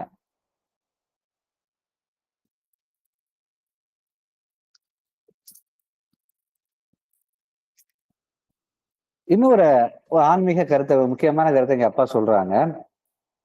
எதை அளவு கடந்து மனம், அதாவது நம்ம ஆள் மனம் மறுக்கிறதோ அதையே வாழ்வு நம்முடன் சேர்த்து செயல்படும் அப்படிங்கிறது சட்டம்னு அப்பா சொல்றாங்க. அதாவது இப்ப நம்மளுக்கு சில பேரை கண்டா பிடிக்கவே பிடிக்காது, அவங்களோட நான் சேர்ந்தே இருக்க மாட்டேன், அவனுக்கு நம்மளுக்கு ஆகாதுன்னு நம்ம கங்கணம் கட்டிட்டு இருப்போம். அப்படி இருந்தோம்னா வாழ்க்கை என்ன செய்யும் அப்படின்னா, அவங்களோட சேர்ந்து வாழக்கூடிய சூழலை ஏற்படுத்தும். இல்லைன்னா அவங்க தயவை நம்ம எதிர்பார்க்கக்கூடிய ஒரு நிர்பந்தத்தை ஏற்படுத்தும் அப்படின்னு சொல்றாங்க. இப்ப சில பேருக்கு பாத்தீங்கன்னா மருமகன்னா ஆகவே ஆகாது, இல்ல மாமியார்னா ஆகவே ஆகாது, இல்ல சில உறவுகள்ல சில பேர் ஆகவே ஆகாதுன்னு இருக்கும். ஆனா வாழ்க்கை என்ன பண்ண ஆகாதுன்னு நீங்க ஆள் மனதுல நினைச்சீங்கன்னா, அவங்க தயவு அவங்களால உங்களுக்கு காரியம் ஆகுற மாதிரி லைஃப் வந்து கொண்டு போய் அவங்களோட சேர்த்து வைக்கும்னு சொல்றாங்க. முரண்பாடே உடன்பாடு அப்படின்னு சொல்றாங்க. எனக்கு தெரிஞ்சு அப்படிதான் ஒரு மாமியார் இருந்தாங்க. அவங்க பாத்தீங்கன்னா, அவங்களுக்கு வந்து ஒரு மருமகளை பிடிக்கவே பிடிக்காது. 2 பேத்துக்கும் ஏட்டுப்பட்டியா இருப்பாங்க. ஆனா அவங்களுக்கு ஒரு அந்த மாமியாருக்கு ஒரு ஒரு கட்டி வந்து அதை ஆபரேஷன் பண்ணணும் அப்படிங்கிறப்ப, அந்த மருமகள் சொன்ன ஒரு டாக்டர் மூலியமா தான் அது சரி பண்ணி, அவ ரொம்ப டேலண்டான டாக்டர், அவங்க சொல்லி அவங்க சரி பண்ணி அந்த கட்டி அவங்க உயிரை காப்பாற்றக்கூடிய நிர்பந்தம் வந்துச்சு. யார் ஆகவே ஆகாதுன்னாங்களோ அவங்கள்ட்ட தான் என்ன பண்ற மாதிரி ஆனிச்சு, வாழ்க்கை நிக்கக்கூடிய சூழ்நிலை ஏற்பட்டுச்சு. இது வந்து வாழ்க்கை தவறாம செய்யுங்கிறாங்க. நீங்க உங்க வாழ்க்கையில எல்லாமே கற்பனை பண்ணி பாருங்க, நினைச்சு பாருங்க. உங்க கூடயோ இல்ல உங்க சர்க்கிள்லயோ யாராச்சும் ஒருத்தங்களை நீங்களோ இல்ல யாராச்சும் உதாசனப்படுத்திருப்பீங்க. அவங்கள்ட்ட போய் நிக்கக்கூடிய வாழ்க்கையை நிச்சயமா சேர்த்து கொடுக்கும் அப்படிங்கிறது வாழ்க்கையோட சட்டம்னு அப்பா வந்து சொல்றாங்க. ஏன்னா இப்படி வந்து நம்ம இந்த மறுக்கிறது, வெறுக்கிறது, ஒதுக்குறதுங்கிறது என்ன அது? பொய். அந்த பொய்யை விளக்குறதுக்காக, உண்மையை நிலைநாட்டணுங்கிறதுக்காக வாழ்க்கை என்ன பண்ணும்? அவங்களோட சேர்க்கும் அப்படின்னு இங்க சொல்றாங்க. இது பொய் அழிய வாழ்வு வகுத்த ஆழ்நிலை மனநிலை அப்படின்னு அப்பா சொல்றாங்க. இதற்கு வந்து அப்பா வந்து இப்ப நம்ம சாதாரண வாழ்க்கையில உள்ளதை பார்த்தோம். முன்னாடியே சொன்ன மாதிரிதான், தத்துவங்கள் அப்படிங்கிறது தனி மனிதனுக்கு மட்டும் கிடையாது, நாட்டுக்குமே பொருந்தும், அந்த இனத்துக்குமே பொருந்தும். இனம்னா ஒரு இப்ப ஹிந்துங்கிறது ஒரு இனம், முஸ்லிம்ங்கிறது ஒரு இனம், கிறிஸ்டின் ஒரு இனம்ங்கிறாங்கல்ல, அமெரிக்கர்களுங்கிறது ஒரு இனம். அது மாதிரி இனம் நம்ம எப்படி சொல்ல, மொழி வாரி இனம் எப்படினாலும் பிரிச்சுக்கலாம், அந்த இனத்துக்கே பொருந்தும்ங்கிறாங்க. அதுக்கு உதாரணமா வரலாற்று ஒரு உண்மையா அப்பா இங்க சொல்றாங்க. என்னன்னா, இந்த உலகம் வந்து 100 அல்லது 200 ஆண்டாக ஒன்றுபட உயர்ந்துகிட்டே இருந்துதான். அதாவது உலகத்துல எல்லாரும் ஒண்ணுதான், ஒரே உலகம், எல்லாம் ஒரே நாடுதான் அப்படின்னு ஒன்றா ஆகுறதுக்காக இந்த உலகம், இயற்கை வந்து முயற்சி பண்ணிக்கிட்டே இருக்கான். அப்படி நடக்கிறப்ப இந்த யூதர்கள் இருக்காங்கல்ல, யூதர்கள்ங்கிறது ஒரு இனம். அந்த யூதர்கள் வந்து என்ன பண்ணுவாங்கன்னா பண்ணாங்க அப்படின்னா, தனித்து வாழ்வதை அளவு கடந்து வலியுறுத்தினார்களாம். மற்ற இனத்தோட சேராம நாங்க யூதர்கள் தனி இனம் சேர்ந்து வாழணும்னு நினைச்சாங்களாம். எதனால இவங்க மத்தவங்களோட சேரல அப்படின்னு பாத்தீங்கன்னா, இவங்களுக்கு இயல்பாகவே ஆழ் மனதுல நாங்கள் உயர்ந்த இனம், ஆண்டவனால் தேர்ந்தெடுக்கப்பட்ட இனம் என்ற ஆணவம் உடையவர்களாக இவர்கள் வந்து இருந்தாங்களாம். எனவே இவர்கள் வந்து மற்ற இனத்தவர்களோட சேராமல், அதாவது கிறிஸ்டியன் இவங்களோட எல்லாம் சேராம தனித்து வாழ வேண்டும்னு விரும்பினாங்களாம்.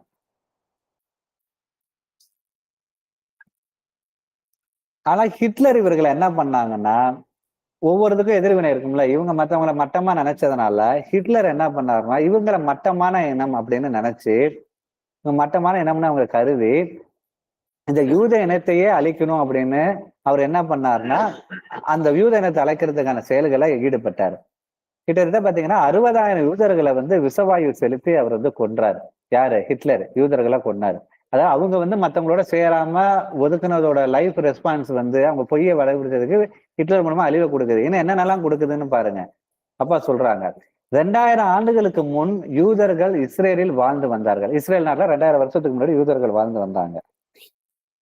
ரோமாபுரி இஸ்ரேலை வென்றதும் அவர்களுடன் சேர்ந்து வாழ முடியாது என்று யூதர்கள் அங்கிருந்து வெளியேறி, எங்க இஸ்ரேல்ல இருந்து வெளியேறி, அவங்க நாட்டை விட்டுட்டு வெளியேறி யூரோப்புக்கு வந்தாங்க. இங்க ஹிட்லர் முழு இன அழிப்புல ஈடுபட்டதுனால இங்க உயிரே வாழ முடியாது அப்படிங்கிறதுனால உயிர் முக்கியங்கிறதுனால மீண்டும் அவங்க என்ன பண்றாங்க? இஸ்ரேலுக்கு திரும்புறாங்க. அங்க இந்த இடைப்பட்ட காலத்துல இஸ்ரேல் அவங்க நாட்டை விட்டுட்டு இங்க வந்துட்டாங்களே. இப்ப கூட நம்ம பாக்கல, இஸ்ரேல் யூதர்கள் இந்த இதெல்லாம் அடிக்கடி நம்ம போர் இதெல்லாம் வரதான் நியூஸ்ல கேட்பீங்க, கொண்டுட்டு இருக்காங்க. அந்த இடைப்பட்ட காலத்துல என்ன பண்ணிருக்காங்கன்னா, அந்த ஏற்கனவே அந்த இஸ்ரேல் நாட்டுல வந்து முகமதியர்களை வந்து அங்க ஆண்ட முஸ்லிம்ஸ் வந்து அங்க ஆள ஆரம்பிச்சுட்டாங்க.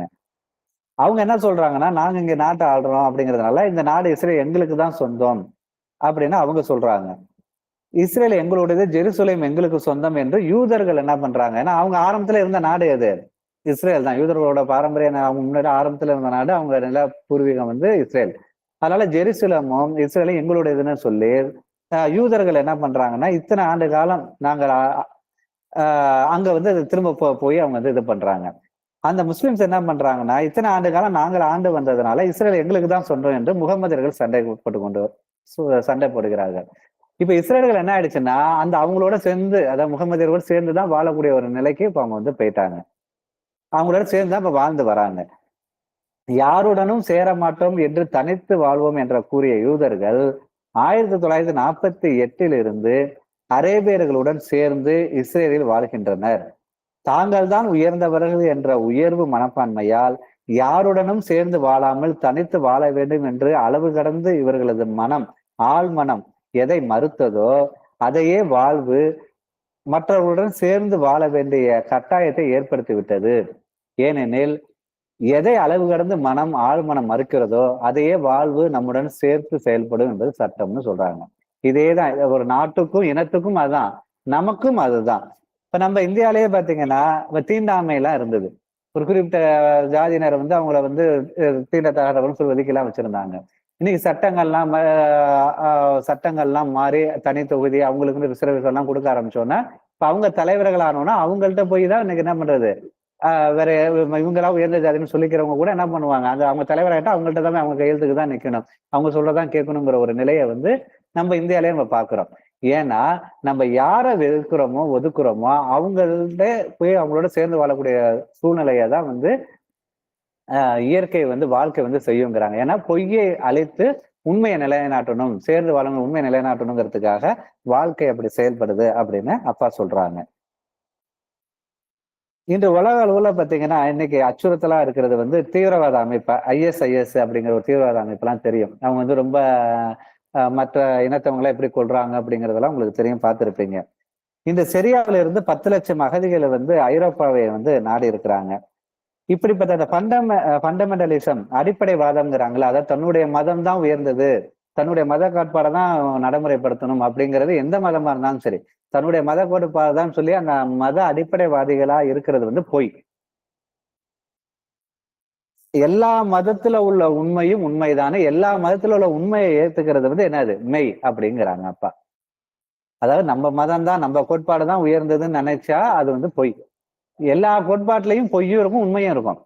எல்லா மதத்திலையும் உண்மையும் இருக்கும், பொய்யும் இருக்கும். நம்ம அதுல உள்ள பொய்யை விட்டுடலாம், அதுல உண்மையை மட்டும் நம்ம ஏத்துக்கிட்டோம்னா அதான் உண்மை அப்படிங்கிறாங்க. சனாதன தர்மம்னு சொன்னோம் இல்லையா, சனாதன தர்மத்தை பத்தி பகவான் எழுதும்போது இஸ்லாத்துல அதாவது என்றும் உள்ள எந்த காலத்துக்கு அழியாத சனாதனங்கிற வார்த்தைக்கு அர்த்தம்னா என்றும் உள்ள எட்டானல்னு இங்கிலீஷ் சொல்றது, அழியாத கொள்கைதான் நான். அதை பத்தி பகவான் எழுதும்போது இஸ்லாம்ல இருக்கிற கொள்கைகளையும் சனாதனம் இருக்குது, கிறிஸ்டியானிட்டியிலையும் கொள்கையிலையும் சனாதனம் இருக்குன்னு அப்ப தவான போது எனக்கு பெரிய அனுபவம் ஏற்பட்டுச்சு. சொல்லியிருக்கிறேன். என்னுடைய மனைவி வந்து திருச்சியை சேர்ந்தவங்க. திருச்சியில வந்து கரீம்னு ஒரு டெய்லர் முஸ்லீம். அவருக்கு தான் நான் மேரேஜ் சிவப்பு போட்டு கிடைச்சாங்க. குருநாங்க மனைவி எல்லாம் எடுத்துட்டாங்க. நான் ஏதோ போனேன், பார்த்துக்காக போனேன். போனப்ப அவரை போய் சும்மா பார்க்கணும்னு தோணுது, போய் பார்த்தேன். அப்படிங்கிறதுதான் இல்லை. பார்த்தப்ப அவர் என்ன வாங்க வாங்கன்னு ஆசையா எனக்கு வந்து கீழே வாங்கி கொடுத்தாரு. அப்ப வடநாட்டுல இந்த இந்து முஸ்லீம் சண்டை எல்லாம் நடந்து போகுது. நான் சொன்னேன், நீங்களும் வந்து என்ன வந்து இந்து நினைக்கிறீங்க, நானும் உங்களை முஸ்லீம் நினைக்கிறேன், நீங்க என்ன செஞ்சீங்க, யாரும் இல்லாம அடிச்சுட்டு. அப்போ சொன்னாரு, அந்த ஜமால் முகமது வீட்டு கல்லூரி இருக்கு, அங்க வந்து ஒரு பெரிய முஸ்லீம் பெரியவர் வந்து ஞானி வந்து பேசினாரா. பேசும்போது சொன்னாரா, எண்ணற்ற நபிகளை உலகிற்கு அனுப்புவேன்னு இறைவன் குரான் சொன்னார். நபின்னா இறை தூதன் அர்த்தம், மெசையான்னு சொல்லிருக்கான். இதில் தெரிஞ்சிருக்கு 20 நபிகள் தான் இருக்கு, பாக்கி நபிகள்லாம் எங்கேன்னு அவர் கேள்வி. ராமன் ஒரு நபிதான், நம்ம அவதாரம் சொல்றதுதான் அவங்க நபி இருக்காரு. கிருஷ்ணன் ஒரு நபிதான், புத்தர் ஒரு நபிதான் சொன்னவர் முஸ்லீம் பெரியவர். அதாவது நம்ம அறியாமையினாலதான் சின்னப்படுத்துறோம். இன்னைக்கு அகதிகள் எல்லாம் உலகம் ஃபுல்லா இருக்கிறாங்க. இப்ப இந்த அந்த சிரியால வந்து இப்ப இந்த IS தீவிரவாதம் அவங்க அகதிகளா வெளிநாடுகளுக்கு எல்லாம் போறாங்க. இப்ப இந்த தீவிரவாதிகளை வந்து இவ்வளவு கொடுமைப்படுத்துறாங்கல்ல, அதனாலதான் அவங்க அந்த நாட்டை விட்டு அகதியா வேற ஒரு நாட்டுல போய் தஞ்சம் வந்து வாங்குறாங்கல்ல. இதுக்கு பின்னாடி ஏதாச்சும் லைஃப் ரெஸ்பான்ஸ் இருக்கானா? அதுக்கு லைஃப் ரெஸ்பான்ஸ் இருக்குன்னு அப்பா சொல்றாங்க. இந்த தீவிரவாதம் இருக்கிறதுக்கு காரணமே அந்த பொய். தீவிரவாதங்கிறது பொய்.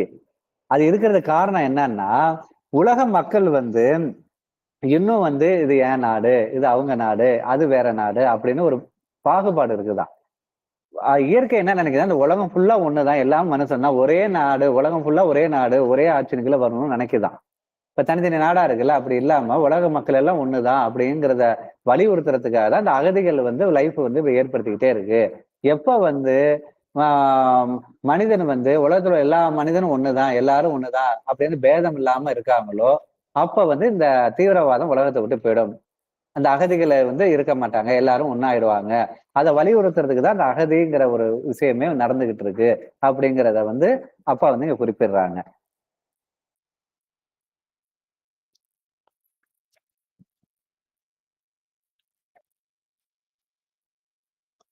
முகமது அலி ஜின்னா வந்து என்ன பண்ணாரு அப்படின்னு பாத்தா, அதுக்கு ஒரு உதாரணத்தையும் அப்பா சொல்றாங்க. முகமது அலி ஜின்னா வந்து என்ன பண்ணாருன்னு தெரியுமா? இந்தியா நாட்டுல நடந்தது. முஸ்லிம்கள் வேறு, இந்துக்கள் வேறு, தனித்தனியாக தான் வாழணும், அதனால எங்களுக்கு தனி நாடு வேணும் அப்படின்னு முகமது அலி ஜின்னா வந்து போராடி இந்தியா பாகிஸ்தான் அப்படின்னு தனித்தனியா பிரிச்சுட்டு போனாங்க. அப்படி இந்தியா பாகிஸ்தான் 2 நாடா பிரிகிறது வந்து பொய். 2 நாடும் சேர்ந்ததுதான் பாரத தேசம் என்கிறதுதான் உண்மை. அதாவது பாகிஸ்தானும் இந்தியாவும் சேர்ந்ததுதான் பாரத தேசம், இந்தியாங்கிறதா உண்மை. இந்த உண்மையை தான் வந்து 1946 ஜின்னாவின் தனிநாடு போராட்டம் மூலமாக 1 கோடி மக்கள் உயிரை போக்கி உலகுக்கு அறிவித்ததுங்கிறாங்க. அதாவது அந்த கலவரம் வந்தப்போ 1 கோடி மக்கள் இறந்தாங்க. என்ன காரணம்னா, இந்தியாவும் பாகிஸ்தானும் அவங்க வந்து தனிநாடு கேட்டு போராட்டம் பண்ணாங்க. 2ம் ஒண்ணுதான், தனித்தனியா பிரியக்கூடாதுங்கிறதுக்காக தான் அவ்வளவு பெரிய உயிர் இழப்பே வந்தது. அவர் தனிநாடு கேட்டு போராடினாங்களா, அதுக்கு லைஃப் ரெஸ்பான்ஸாக தான் அவ்வளவு பேர் இறந்தாங்கிறத சொல்றாங்க. 1947 ஆகஸ்ட் 15 சுதந்திரம் வந்த பிறகு அக்டோபர் 24 வந்து பிரதான்கள் வந்து காஷ்மீரை வந்து 40% ஆக்கிரமிச்சிட்டாங்க. இன்னைக்கு ஆக்கிரமிப்பு காஷ்மீரும் பாகிஸ்தான்கிட்ட வந்து இருக்கு. கிட்டத்தட்ட 70 வருஷமாக போராடிக்கிட்டு இருக்கிறோம். இது எதை காட்டுது அப்படின்னா, நம்ம நாட்டுக்கு வந்து இராணுவம் அவசியம் அப்படிங்கிறதுக்காக தான் காட்டுதுங்கிறாங்க. அதாவது முன்னாடியே தெரியும், இந்தியா சுதந்திரம் அடைஞ்சப்ப நம்ம அகிம்சை நாடு அப்படிங்கிறதுனால, அகிம்சையாலதான் சுதந்திரம் அடைஞ்சதுனால, காந்தியவாதி இதெல்லாம் பேசினதுனால நம்ம அதிகமா ராணுவத்தை வந்து பெருக்கிக்கவே இல்லை. அப்ப வந்து சீனா இங்க வந்து பார்த்துட்டு போயிட்டு நமக்கு ராணுவ வளம்லாம் அதிகம் இல்லைன்னா அவங்க போருக்கு வந்தாங்க. அதனால சில பகுதிகள்லாம் நம்ம இழந்தோம். இதெல்லாம் நேரு இருந்த காலத்துல எல்லாம் இருந்தது. அது அரசியல் வரலாறு சொன்னா ரொம்ப வரலாறா போயிட்டு இருக்கோம். அப்ப வந்து என்ன பண்ணாங்கன்னா, நம்ம காஷ்மீர்லயும் சில பகுதிகளெல்லாம் ஆக்கிரமிச்சிருந்தாங்க. இது எதுக்காக அப்படி ஆக்கிரமிச்சு வச்சதுன்னா, நம்ம நாட்டோட எதை உயர்த்தணும், ராணுவ பலத்தை உயர்த்தணும், நம்ம நாட்டுக்கு ராணுவம் வேணுங்கிறதுக்காக தான் இயற்கை வந்து அப்படி உயர்த்துச்சு அப்படின்னு சொல்றாங்க. அதாவது அந்த ஆக்கிரமிப்புங்கிறது பொய்.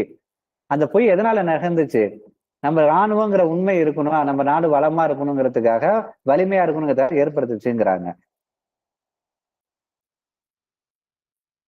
சரி, அப்பா வந்து என்னோட சொந்த கருத்துன்னு சொல்லி ஒண்ணு எழுதியிருக்காங்க. என்னன்னா, காஷ்மீர் உலகம் ஒன்றாக வாழ்வு வற்புறுத்துகிறது அப்படின்னு காட்டுறாங்க. அதாவது காஷ்மீர் பிரச்சனை இருக்கு இல்லையா? அது வந்து என்ன காட்டுதுன்னா, அந்த காஷ்மீர் பிரச்சனையை தீர்றப்ப இந்த உலக பிரச்சனை தீரும். உலகம் ஃபுல்லா ஒண்ணுதான். தனித்தனி நாடு கிடையாது. எல்லை பிரச்சனை இருக்கக்கூடாதுங்கிறதுக்காக, அதை உணர்த்துறதுக்காக காஷ்மீர் பிரச்சனை இன்னும் இருந்துகிட்டு இருக்கு அப்படின்னு அப்பா இங்க சொல்றாங்க. அதாவது இந்தியா ஒன்றுமையாப்பட வேண்டும். இந்தியா வந்து நல்ல வல்லரசாகணும், உயர்ந்து இருக்கணும், பழைய ஒன்றுபட்ட இந்தியா வரணும்னா வெறும் பேச்சுவார்த்தை, பிரச்சாரம் மட்டும் போதாது.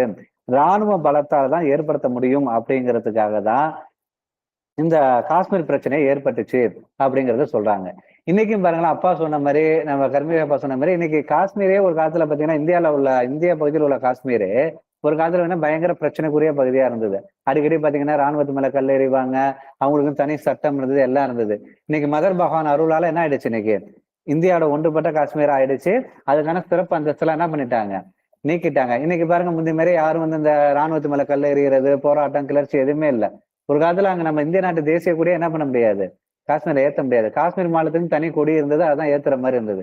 இன்னைக்கு தேசிய கொடி ஏத்துற அளவுக்கு நிலைமை மாறி இருக்கு. இது அன்னை பகவானுடைய அந்த லட்சியங்களை இன்னைக்கு நிறைவேறி இருக்கு. அவங்களுக்கான தனி சட்டம் போய் இப்ப நம்ம போய் அங்க கொடி ஏறலாம், அவங்க அங்கே வரலாம், எல்லாமே பண்ணக்கூடிய மற்ற மாநிலங்கள் போலதான் காஷ்மீருங்கிற மாதிரி ஒரு நல்ல ஒரு பாசிட்டிவான நிலை வந்துருச்சு. அடுத்தது என்ன, இது அந்த பாகிஸ்தான் ஆக்கிரமிக்கப்பட்ட காஷ்மீரும் என்ன ஆகும், ஃபியூச்சர்ல இந்தியாவோட இணையும், அந்த உண்மையும் சேரும். அடுத்தது பகவான் என்ன சொல்றாங்க, அந்த காஷ்மீர் இணைஞ்சிச்சுன்னா அடுத்தது என்ன இணையும், பாகிஸ்தானும் இந்தியாவோட இணையும், இணைஞ்சிச்சுன்னா இந்தியா வந்து உலகத்தின் குருவாகும். அந்த உண்மையை நிலைநாட்டுறதுக்காக தான் இந்த காஷ்மீர் ஆக்கிரமிப்புங்கிற போய் நம்மளுக்கு வந்து இந்த உயிர் சேதம், இந்த மத கலவரம், இது எல்லாமே இதைதான் வலியுறுத்துனுச்சுங்கிறாங்க. இந்த உண்மை வரத்துக்காக இந்த பொய்கள் எல்லாம் ஏற்படுது அப்படின்னு அப்பா சொல்றாங்க. அப்ப பொய் உண்மைங்கிறது எவ்வளவு விஷயங்கள் இருக்குங்கிறத, தொடர்பு இருக்குங்கிறத நம்ம இதுல இருந்து நம்ம பாத்துக்க முடியுது.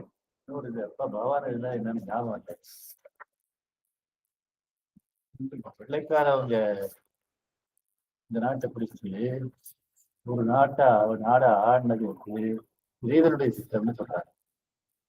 ஏன்னு கேட்டீங்கன்னா, அதுக்கு முன்ன வந்து இந்தியா எப்படி கேள்விப்பட்டீங்களா? பழையதுல 56 தேசங்கள் கேள்விப்பட்டீங்களா? இதுல இருந்து 56 தேசங்களா பிரிஞ்சிருந்து அந்த அப்படியே அடிக்குவாங்க.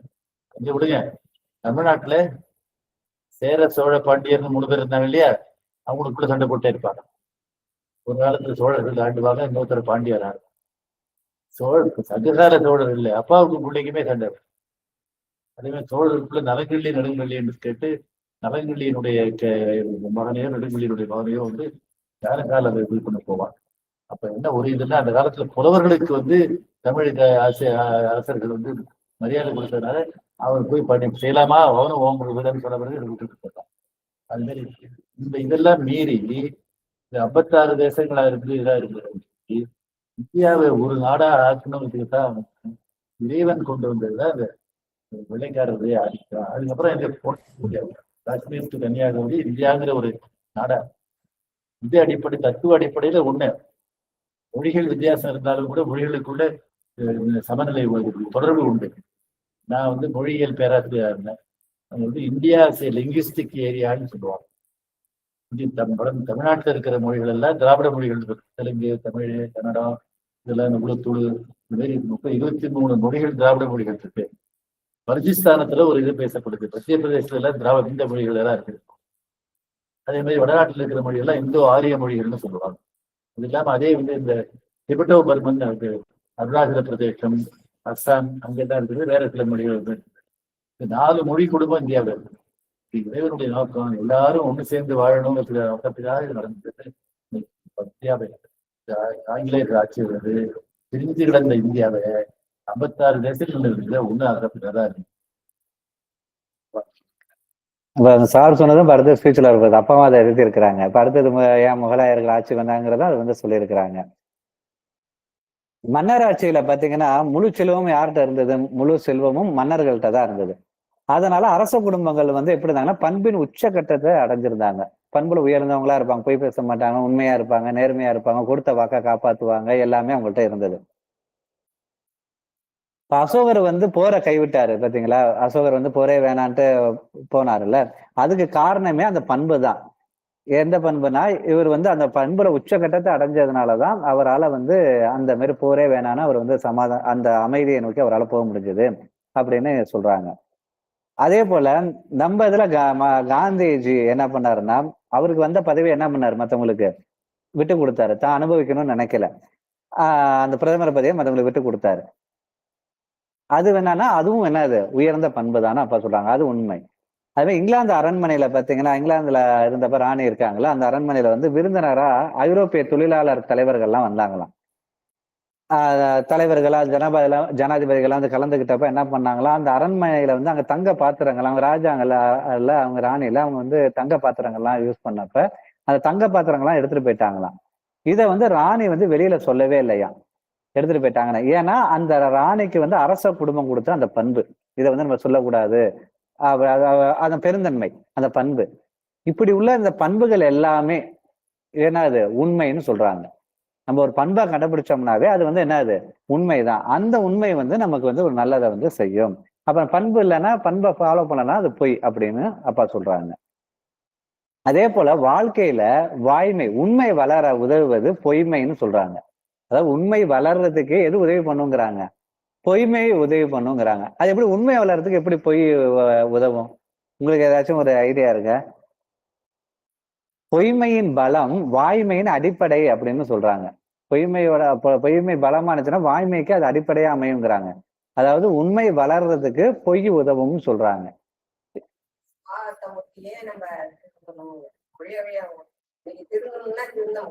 சரி, இல்ல அது பொய் வந்து உண்மைக்கு உதவுறதுக்கு சப்போர்ட் பண்ணதுன்னு சொல்றாங்களா? அதுக்கு அப்பா எங்க என்ன அப்பா வந்து அதை ஒரு வரியில எழுதிட்டாங்க. அதுக்கு விளக்கம் அண்ணாட்ட கேட்டப்ப அவங்க என்ன சொன்னாங்க அப்படின்னு பாத்தீங்கன்னா, இன்னைக்கு யதார்த்த உலகத்துல உள்ள ஒரு நடைமுறையை வச்சு சொல்றாங்க. இன்னைக்கு உலகம் பாத்தீங்கன்னா இன்டர்நெட், ஆன்லைன் வியாபாரம் அப்படின்னு அடுத்த பரிணாமத்தை நோக்கி போயிட்டு இருக்கு. எல்லாமே இன்டர்நெட், ஆன்லைன் அப்படின்னு போயிட்டு இருக்கு. டிஜிட்டல் மயமா போயிட்டு இருக்கு.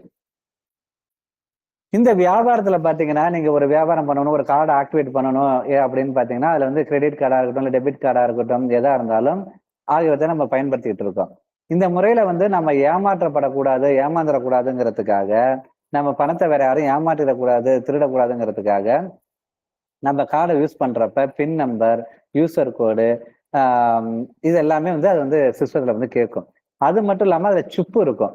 இவ அனைத்தும் கம்ப்யூட்டர், நம்ம ஒரு கார்டை போட்டோம்னா ஏடிஎம்ல கார்டு போட்டாலும் சரி, இல்ல வேற ஏதாச்சும் யூஸ் பண்ணாலுமே இந்த சிப்பு, அந்த நம்ம கொடுக்குற நம்பரு, இது எல்லாத்தையுமே அதை அனலைஸ் பண்ணி அது உண்மையாங்கிறத தெரிஞ்சுக்கிட்டு தான் என்ன பண்ணும், அது வந்து பண பரிவர்த்தனையை அது செஞ்சு கொடுக்குது.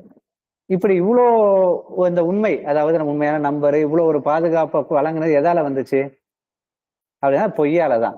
மற்றவங்க இந்த பணத்தை திருடுறதுனால, ஏமாத்தினதுனாலதான் கஸ்டமரோட பணம் இப்ப வந்து திருடு போயிடக்கூடாது, தப்பான வழியில போயிடக்கூடாது, அந்த பணம் வந்து உண்மையா இருக்கணும் அப்படின்னா அதை எப்படி எல்லாம் காப்பாத்தலாம்னு யோசிச்சு அந்த உண்மையை நிலைநாட்டுறதுக்கு அந்த பின் நம்பர், கான்ஃபிகரேஷன் கொஸ்டின், யூசர் கோடு, இது மாதிரி பல இதெல்லாம் வந்து வைக்கிறாங்க. இப்படி இதெல்லாம் வரத்துக்கு எது காரணம்? போலி ஆளுங்க வந்து ஏமாத்தி பணம் எடுத்ததுதான் இந்த உண்மை வரத்துக்கு காரணமா இருந்துச்சு. அப்ப இந்த உண்மை வரத்துக்கு அடிப்படையா இருந்தது அதை ஏமாத்தணும் அப்படிங்கிற அந்த பொய் தான் காரணமா இருந்துச்சுங்கிறாங்க. அதே போல இன்னொரு இதையும் அதுக்கு நம்ம உதாரணமா சொல்லலாம். இன்னைக்கு பாத்தீங்கன்னா நில ரிஜிஸ்டர், ஒரு காலத்துல பாத்தீங்கன்னா ஒருத்தவங்க நிலத்தை வந்து இன்னொருத்தவங்க என்ன பண்ணிடுவாங்க, ஏமாத்தி அபகரிச்சிருவாங்க, பட்டா போட்டு கையெழுத்து வாங்கிடுவாங்க. இன்னைக்கு வந்து யாரும் அப்படி என்ன பண்ண முடியாது, வாங்க முடியாது. என்ன காரணம் அப்படின்னு பாத்தீங்கன்னா, இன்னைக்கு ரிஜிஸ்டர் ஆபீஸ்ல போய் நீங்க வந்து ரிஜிஸ்டர் பண்ணீங்கன்னா கேமரா ஓடிக்கிட்டே இருக்கும். அந்த டயத்தோட கை ரேகை வைக்கணும், அந்த டயத்தோட ஓடும், போட்டோ எடுப்பாங்க, வீடியோ எல்லாமே இருக்கும், சீடி கூட போட்டு தராங்க. ஏன்னா யாரும் என்ன பண்ண முடியாது, ஏமாத்த முடியாது. ஆனா அந்த காலத்துல என்ன பண்ணுவாங்க, ஒருத்தவங்க கை நாட்டு வச்சு ஏமாத்திடுவாங்க, இல்ல போய் அவங்க பேர் இன்னொருத்தவங்க பேர்ல இன்னொருத்தவங்க பேர்ல பட்டா மாத்திப்பாங்க. அவர் எழுதியே கொடுத்துருக்க மாட்டாங்க. ஆனா போலி தினமா அரசியல்வாதிகளா இருக்கணும், சாதாரணமா இருக்கட்டும், எல்லாருமே ஏமாத்தி என்ன பண்ணுவாங்க, மத்தவங்க சொத்தை அபகரிச்சுட்டு இருந்தாங்க. இன்னைக்கு இவ்வளோ இது பண்ணி இன்னைக்கு வந்து யாரே நினைச்சாலும் என்ன பண்ண மத்தவங்க சொத்தை அபகரிக்க முடியாது. பெரிய அரசியல் தலைவர்கள் நினைச்சா கூட என்ன பண்ண முடியாது, அவங்க மிரட்டி கிரட்டி வந்தவனாலும் கையெழுத்து போட வைக்கலாம். கொஞ்சம் போடாத கையெழுத்த போட்ட மாதிரியோ வந்து எதுவுமே பண்ண முடியாது.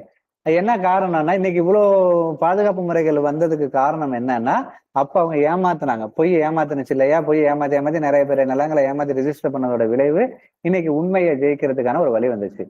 அதே போல பாத்தீங்கன்னா முன்னாடி எல்லாம் என்ன பண்ணுவாங்கன்னா, இப்ப இந்த எல்லாத்துலயும் வந்து இந்த ஆதார் கார்டை வந்து இணைக்க சொல்லியிருக்காங்க. இந்த ஆதார் கார்டுன்னு வந்தவொடனே நிறைய பொய் அலைஞ்சிருச்சு. உதாரணத்துக்கு பாத்தீங்கன்னா முன்னாடி எல்லாம் என்ன பண்ணுவாங்க அப்படின்னு பாத்தீங்கன்னா, இந்த மேனேஜ்மெண்ட் ஸ்கூல், இந்த மாதிரி பள்ளிகள் எல்லாம் முன்னாடி எல்லாம் என்ன பண்ணுவாங்கன்னா, ஒரு ரேஷியோ இருக்கு. அதாவது 40 குழந்தைகள் இருந்தா ஒரு போஸ்டிங் போட்டுக்கலாம். 60 பிள்ளைங்களுக்கு மேல போனுச்சுன்னா முன்னாடி 20 இருந்தது, அப்புறம் 40 இருந்தது. 60க்கு மேல போனா 3 பேர் போஸ்டிங் போட்டுக்கலாம்னு ஒரு கணக்கெல்லாம் இருந்தது. அப்ப என்ன பண்ணுவாங்க அப்படின்னா, முன்னாடி வந்து இவங்க போஸ்டிங் போட்டுக்கிறதுக்காக, வேலைக்கு ஆசிரியர் நியமிக்கணுங்கிறதுக்காக பிள்ளைங்களே இருக்காது. பொய்யா பேர் எழுதி என்ன பண்ணிப்பாங்க, சேர்த்து பிள்ளைங்க இருக்கிற மாதிரி கணக்கு காமிச்சு அவங்க வந்து போஸ்டிங் போட்டுப்பாங்க. அப்ப அந்த பிள்ளைங்க இல்லாத பிள்ளைங்களுக்கும் என்ன வரும், இலவச சீருடை, புக்கு எல்லாமே கவர்மெண்ட்ல வேஸ்டா போயிட்டு இருந்தது. அவங்களுக்கு ஸ்காலர்ஷிப் எல்லாமே போயிட்டு இருந்தது. இன்னைக்கு இந்த ஆதார் கார்டோட இணைக்கணும்னு வந்த உடனே, இப்ப அந்த எம்ஏ சின்னத்துல அதை ஏத்த சொன்ன பிறகு பொய்யான தகவலை என்ன பண்ண முடியாது, கொடுக்க முடியாது. ஆதார் கார்டு ஒண்ணுதானே. அப்ப பொய்யா என்ன பண்ணவே முடியாது, பொய்யான பாஸ் அட்னஸ் வைக்க முடியாது, பொய்யா வந்து நம்ம வந்து ஆளுங்களை சேர்க்க முடியாது. முன்னாடி ஒரு ராஜீவ்காந்தி தான் சொன்னாரு, நாங்க வந்து ஒரு ட்ரிப்பு ₹1 அது மக்களுக்கு கொடுத்தோம்னா அதுல வந்து 15 காசு தான் மக்கள்கிட்ட போகுது, பாக்கி உள்ள காசெல்லாம் போற வழியில அரசியல்வாதிகள் அதிகாரிகளே திணறாங்க அப்படிங்கிற மாதிரி இருந்துச்சு. இன்னைக்கு ₹1 இருந்தாலும் டைரக்டா என்ன பண்ணிடுது, பேங்க் அக்கௌண்ட்டுக்கு போயிடுது, ஆதார் கார்டை லிங்க் பண்ணி இருக்கிறதுனால, சேர்ந்து இருக்கிறதுனால. அப்ப இந்த உண்மையெல்லாம் வர்றதுக்கு எது காரணம், முன்னாடி இருந்த பொய்மை தான் இந்த உண்மை வந்து வளர்றதுக்கு காரணமா இருந்துச்சு. அப்ப இந்த உண்மை வளர்றதற்கு, வாய்மை வளர்றதுக்கு உதவியா இருந்தது எது, அன்னைக்கு அவங்க செஞ்ச பிராடு, ஏமாற்றம் எல்லாம் பொய்மை தான் காரணமா இருந்தது அப்படிங்கிற ஒரு விஷயத்த நம்ம தெரிஞ்சுக்கிறோம். அப்ப வாழ்க்கையில பாருங்க, எல்லாமே ஒரு காரண காரியத்தோட உண்மையை நோக்கி வாழ்க்கையை நகர்த்தி கொண்டு போய்கிட்டே இருக்கு அப்படிங்கிற விஷயத்த நம்ம இங்க தெரிஞ்சுக்கிறோம். வாய்மை வந்து பதவியாகவும் பணமாகவும் மிளிர்ந்தது. அதாவது யாரு உண்மையா இருக்காங்களோ அவங்களுக்கு தான் அந்த காலத்துல என்ன இருந்தது, அரச பதவி இருந்தது, தலைவர் பதவி கிடைச்சது. அப்ப உண்மையானவங்களுக்கு, வாய்மையானவங்களுக்கு என்ன கிடைச்சது, பதவி வந்தது, செல்வம் அவங்கள சேர்ந்தது. அவங்க தலைமை பதவி ராஜா வந்தாங்கன்னா அவங்களை நோக்கி செல்வம் வரும். அப்ப அவங்களுக்கு பண்புகளும் வரும். இந்தியாவுல அதுவும் ராஜபுதனத்தில் அது பெண்மணியின் பேரொளியான கற்பின் களஞ்சியமாக மாறியதுங்கிறாங்க. அதாவது கற்பு நெறிங்கிறது மெய்ன்னு சொல்றாங்க, உண்மை. அது கற்புக்குன்னு ஒரு சக்தி உண்டுன்னு சொல்றாங்க. நம்ம கதையில இப்ப அனுசுயா, நலாயினி இந்த கதைகளெல்லாம் பாக்குறோம் இல்லையா, அதுல வந்து அந்த கற்பு நெறி வந்து உயர்ந்தது, அது தெய்வங்களே கட்டுப்படுத்துற அளவுக்கு சக்தி உண்டு அப்படின்னு சொல்றாங்க. ஏன்னா கற்புங்கிறது உண்மை. இந்த கற்பு நெறியை வளர்த்தது எது அப்படின்னு பாத்தீங்கன்னா ஆன்மீகம் தான், இந்திய ஆன்மீகம் தான் இந்த கற்பு நெறிங்கிற அந்த உண்மையை வளர்த்தது அப்படின்னு அப்பா சொல்றாங்க. அந்த காலத்துல முகலாயர்கள் காலத்துல நம் நாட்டு மீது படையெடுத்து வந்தாங்கன்னா, போர்ல அவங்க வெற்றி பெற்றாங்கன்னா உடனே அவங்க என்ன பண்ணுவாங்கன்னா, ஊருக்குள்ள வந்து இந்த பெண்கள் எல்லாம் அவங்க என்ன பண்ணுவாங்க, சூறையாடிட்டு போவாங்க. அதுவும் குறிப்பா ராஜபுதினத்து பெண்கள், ராஜ குடும்பத்து பெண்கள் எல்லாம் வந்து சூறையாடுவாங்களாம். அப்ப அந்த இந்திய பெண்கள் ராஜபுதினத்துல எல்லாம், ராஜ குடும்பத்துல உள்ள பெண்கள் எல்லாம் என்ன பண்ணுவாங்கன்னா, தங்களுடைய கற்பு தான் உயிரை விட முக்கியம் அப்படின்ட்டு அவங்க என்ன பண்ணுவாங்க, எல்லாருமே நெருப்புல வந்து தீ குளிச்சிருவாங்க. அப்ப கூட ஒரு படம் கூட வந்தது பாத்தீங்களா, அதெல்லாம் கூட மையமா வச்சு கூட நம்ம படம் எல்லாம் கூட வந்தது. தீ குளிச்சிருவாங்க. ஏன்னா அந்த உயிரை விட கற்பு நெறி தான் உயர்ந்தது அப்படின்னு அந்த உண்மைக்கு அவங்க வந்து அவ்வளவு முக்கியத்துவம் கொடுத்தாங்க. அந்த உண்மையை வந்து அந்த அவங்களுக்கு அந்த கற்பு நெறியை கொடுத்தது வந்து இந்தியாவுடைய ஆன்மீகம் தான் அப்படின்னு சொல்றாங்க. அது முடிச்சோம், பாக்கி நம்ம அதோட முடிச்சு கொடுக்கணும்ப்பா. இப்படி இந்த பண்பை வளர்க்கக்கூடிய ஆன்மீகம், அதாவது இந்த கற்பு நெறி, உண்மைன்னு பண்பு வளர்க்கக்கூடிய ஆன்மீகம், மொழி, ஜாதி, மதம் வேறுபாடு மூலம் பிரிந்து தனித்து மீண்டும் இணையும் பேறு பெற வல்லது அப்படின்னு அப்பா சொல்றாங்க. அதாவது நம்ம நாடு சார் முன்னாடியே சொன்ன மாதிரிதான், மொழி கலாச்சாரம் அடிப்படையில பல மாநிலங்களா பிரிஞ்சிருக்கு. பல மொழி பேசுறாங்க, பல உணவு, பல ட்ரெஸ் எல்லாம் பிரிஞ்சிருக்கிறாங்க. அப்படி பிரிந்த போதும் பல மாநிலங்களே இந்த மொழி வாரியான மாநிலங்களை பிரிக்கிறப்ப மோதல்கள்லாம் வந்தது.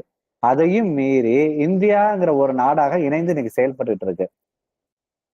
மொழி இனம் வாரியாக இந்தியா பிரிந்து தனித்து இருந்தாலும் மீண்டும் இணையும் பேறு பெற்றது, எல்லாம் இணைஞ்சு இன்னைக்கு வந்து உண்மையா இருக்குதுன்னா அது வந்து அந்த ஆன்மீகம் தான். இந்தியாங்கிறது தான் சனாதன தர்மம்னு ஐயா சொன்னாங்களோ அதே மாதிரி அந்த ஆன்மீகம் தான் அந்த உண்மையை வந்து எல்லாத்தையும் ஒன்றா சேர்த்து இருக்கு அப்படின்னு சொல்றாங்க. சொல்லிட்டு இன்னைக்கு வந்து பாத்தீங்கன்னா எங்க பார்த்தாலும் ஊழல் வந்து அதிகமா இருக்கு.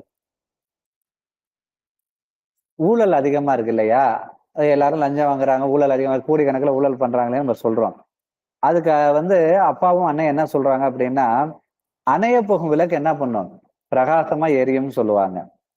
அதே போல பொய்யின் இறுதி காலம் ஏற்படும் போது, பொய்யுக்கு இறுதி காலம் கடைசி காலம் ஏற்படுகின்ற பொழுது பொய் தீவிரமாக எதிர்த்து போரிட்டு செத்து மடியும் அப்படின்னு சொல்றாங்க. இப்போ பொய்னா அது லஞ்சம், ஊழல், இது வந்து அதிகமா இருக்கு. ஏன்னா அதுக்கு என்ன காலம் வந்துருச்சு, அழிவு காலம், இறுதி காலம். அந்த லஞ்சம் ஊழல்லாம் அழியக்கூடிய இறுதி காலம் வந்துருச்சு. அதனால அதிகமா பீக்குக்கு போய் தான் என்ன பண்ணுவான், திரும்ப அழிவுங்கிறாங்க. முன்னாடி பாத்தீங்கன்னா இந்திய லெவல்ல நிறைய ஊழல் இருக்கும், காமன்வெல்த் ஊழல், நிறைய ஊழல்கள்லாம் நிறைய இருக்கும். போர் விமானங்கள் வாங்கினது ஊழல், சபைப்பெட்டி ஊழல்னு ஏகப்பட்ட ஊழல்கள்லாம் இருந்தது. இன்னைக்கு இந்திய லெவல்ல பாத்தீங்கன்னா அந்த ஊழல்லாம் ரொம்ப குறைஞ்சிருச்சு, அதிகமா இல்லை. இப்ப நம்ம மாநில லெவல்ல ஊழல் இருக்கு. அதுவும் எப்படின்னா உயர்ந்த நிலைக்கு ஊழல உச்சத்துக்கு போயிட்டு தான் திரும்ப இறங்குனுச்சு. அதே போல இன்னைக்கு ஊழல் உச்சத்துக்கு போயிருக்கு. ஃபியூச்சர்ல அப்பா என்ன சொல்றாங்கன்னா, இந்த ஊழல் உச்சத்துக்கு போய் அதை வந்து பொய் வந்து தீவிரமா உயர்ந்து அணையப்புற விளக்கு மாதிரி பிரகாசமா போயிட்டு இருக்குதான். டப்புன்னு என்ன பண்ணிடுமா அது அணைஞ்சிரும். அது வந்து செத்து அந்த இந்த ஊழலுக்கு இறுதி காலம் நெருங்கி விட்டதுனால அதால எவ்வளவு ஃபோர்ஸா செயல்படுமே செயல்படுது. அது செத்து மடியும் அப்படிங்கிற ஒரு நல்ல செய்தியை சொல்றாங்க. அதன் மூலயமா நம்ம இந்த ஊழல் லஞ்சம் அப்படிங்கிற அந்த பொய் வந்து என்ன பண்ணிடும், நம்ம மாநிலத்தை விட்டு நம்ம நாட்டை விட்டு போயிடும் அப்படிங்கிற ஒரு விஷயத்தையும் நம்ம சொல்லிக்கிட்டு இந்த இந்த சொற்பொழி வந்து இதோட முடிச்சுப்போம். அடுத்த ட்ரிப்பு வாய்ப்பு கிடைக்கிறப்ப இன்னும் பாக்கி உள்ள இதை வந்து நம்ம பார்ப்போம் அப்படின்னு சொல்லி இந்த புனிதமான இந்த ஒரு நல்ல நாள் இன்னைக்கு நம்ம எல்லாத்துக்குமே என்னது பர்த்டே தான். நம்ம எல்லாருமே ஹாப்பி பர்த்டே சொல்லிக்கலாம். ஏன்னா நம்ம எல்லாருக்குமே இன்னைக்கு பிறந்த நாள் தான். ஒவ்வொரு பிறந்த நாள்லயும் நம்ம ஆன்மா வந்து ஒவ்வொரு நிலை மேல போவோம்பாங்க. அன்னை அனைத்து ஜீவராசிக்கும் தாய்ங்கிறதுனால அவங்க நம்ம எல்லாத்துக்குமே ஒரு நிலை அடுத்த நிலைக்கு போவாங்க. ஐயா சொன்ன மாதிரி நம்ம வந்து குறைந்தபட்சம் அதிகபட்சம். குறைந்தபட்சம் அப்படிங்கிறது வந்து நம்ம வாழ்க்கைக்கு தேவையான விஷயங்கள், படிப்பு, வேலை, கல்யாணம், இது போன்ற விஷயங்கள் எல்லாமே. அதிகபட்சங்கிறது ஆன்மீகத்துல இறைநிலை அடைகிறது. நம்ம எது அன்னைகிட்ட கேட்டாலும் அன்னை இன்னைக்கு கிடைப்பாங்க, நம்மளுக்கு கொடுப்பாங்க அப்படிங்கிறத வேண்டி இந்த சொற்பொழிவு ஆற்ற வாய்ப்பு தந்த பரம்பொருள் பகவான் ஸ்ரீ அரவிந்தர் அவர்களுக்கும், பராசக்தி ஸ்ரீ அன்னை தாய் அவர்களுக்கும், குருநாதர் ஸ்ரீ கர்மயோகி அப்பா அவர்களுக்கும், மதர் சர்வீஸ் சொசைட்டிக்கும், சிதம்பரம் தியான மையத்திற்கும், தியான மைய பொறுப்பாளருக்கும், சேவை அன்பர்களுக்கும், இவ்வளவு நேரம் பொறுமையாக கேட்ட உங்களிற்கும், உங்களில் உள்ள அன்னைக்கும் பகவானுக்கும், என்னிலிருந்து பேசிய அன்னைக்கும் பகவானுக்கும் நன்றி கூறி இந்த சொற்பொழிவினை நிறைவு செய்கின்றேன். ஓம் நமோ பகவதே ஸ்ரீ அரவிந்தாய. நன்றி.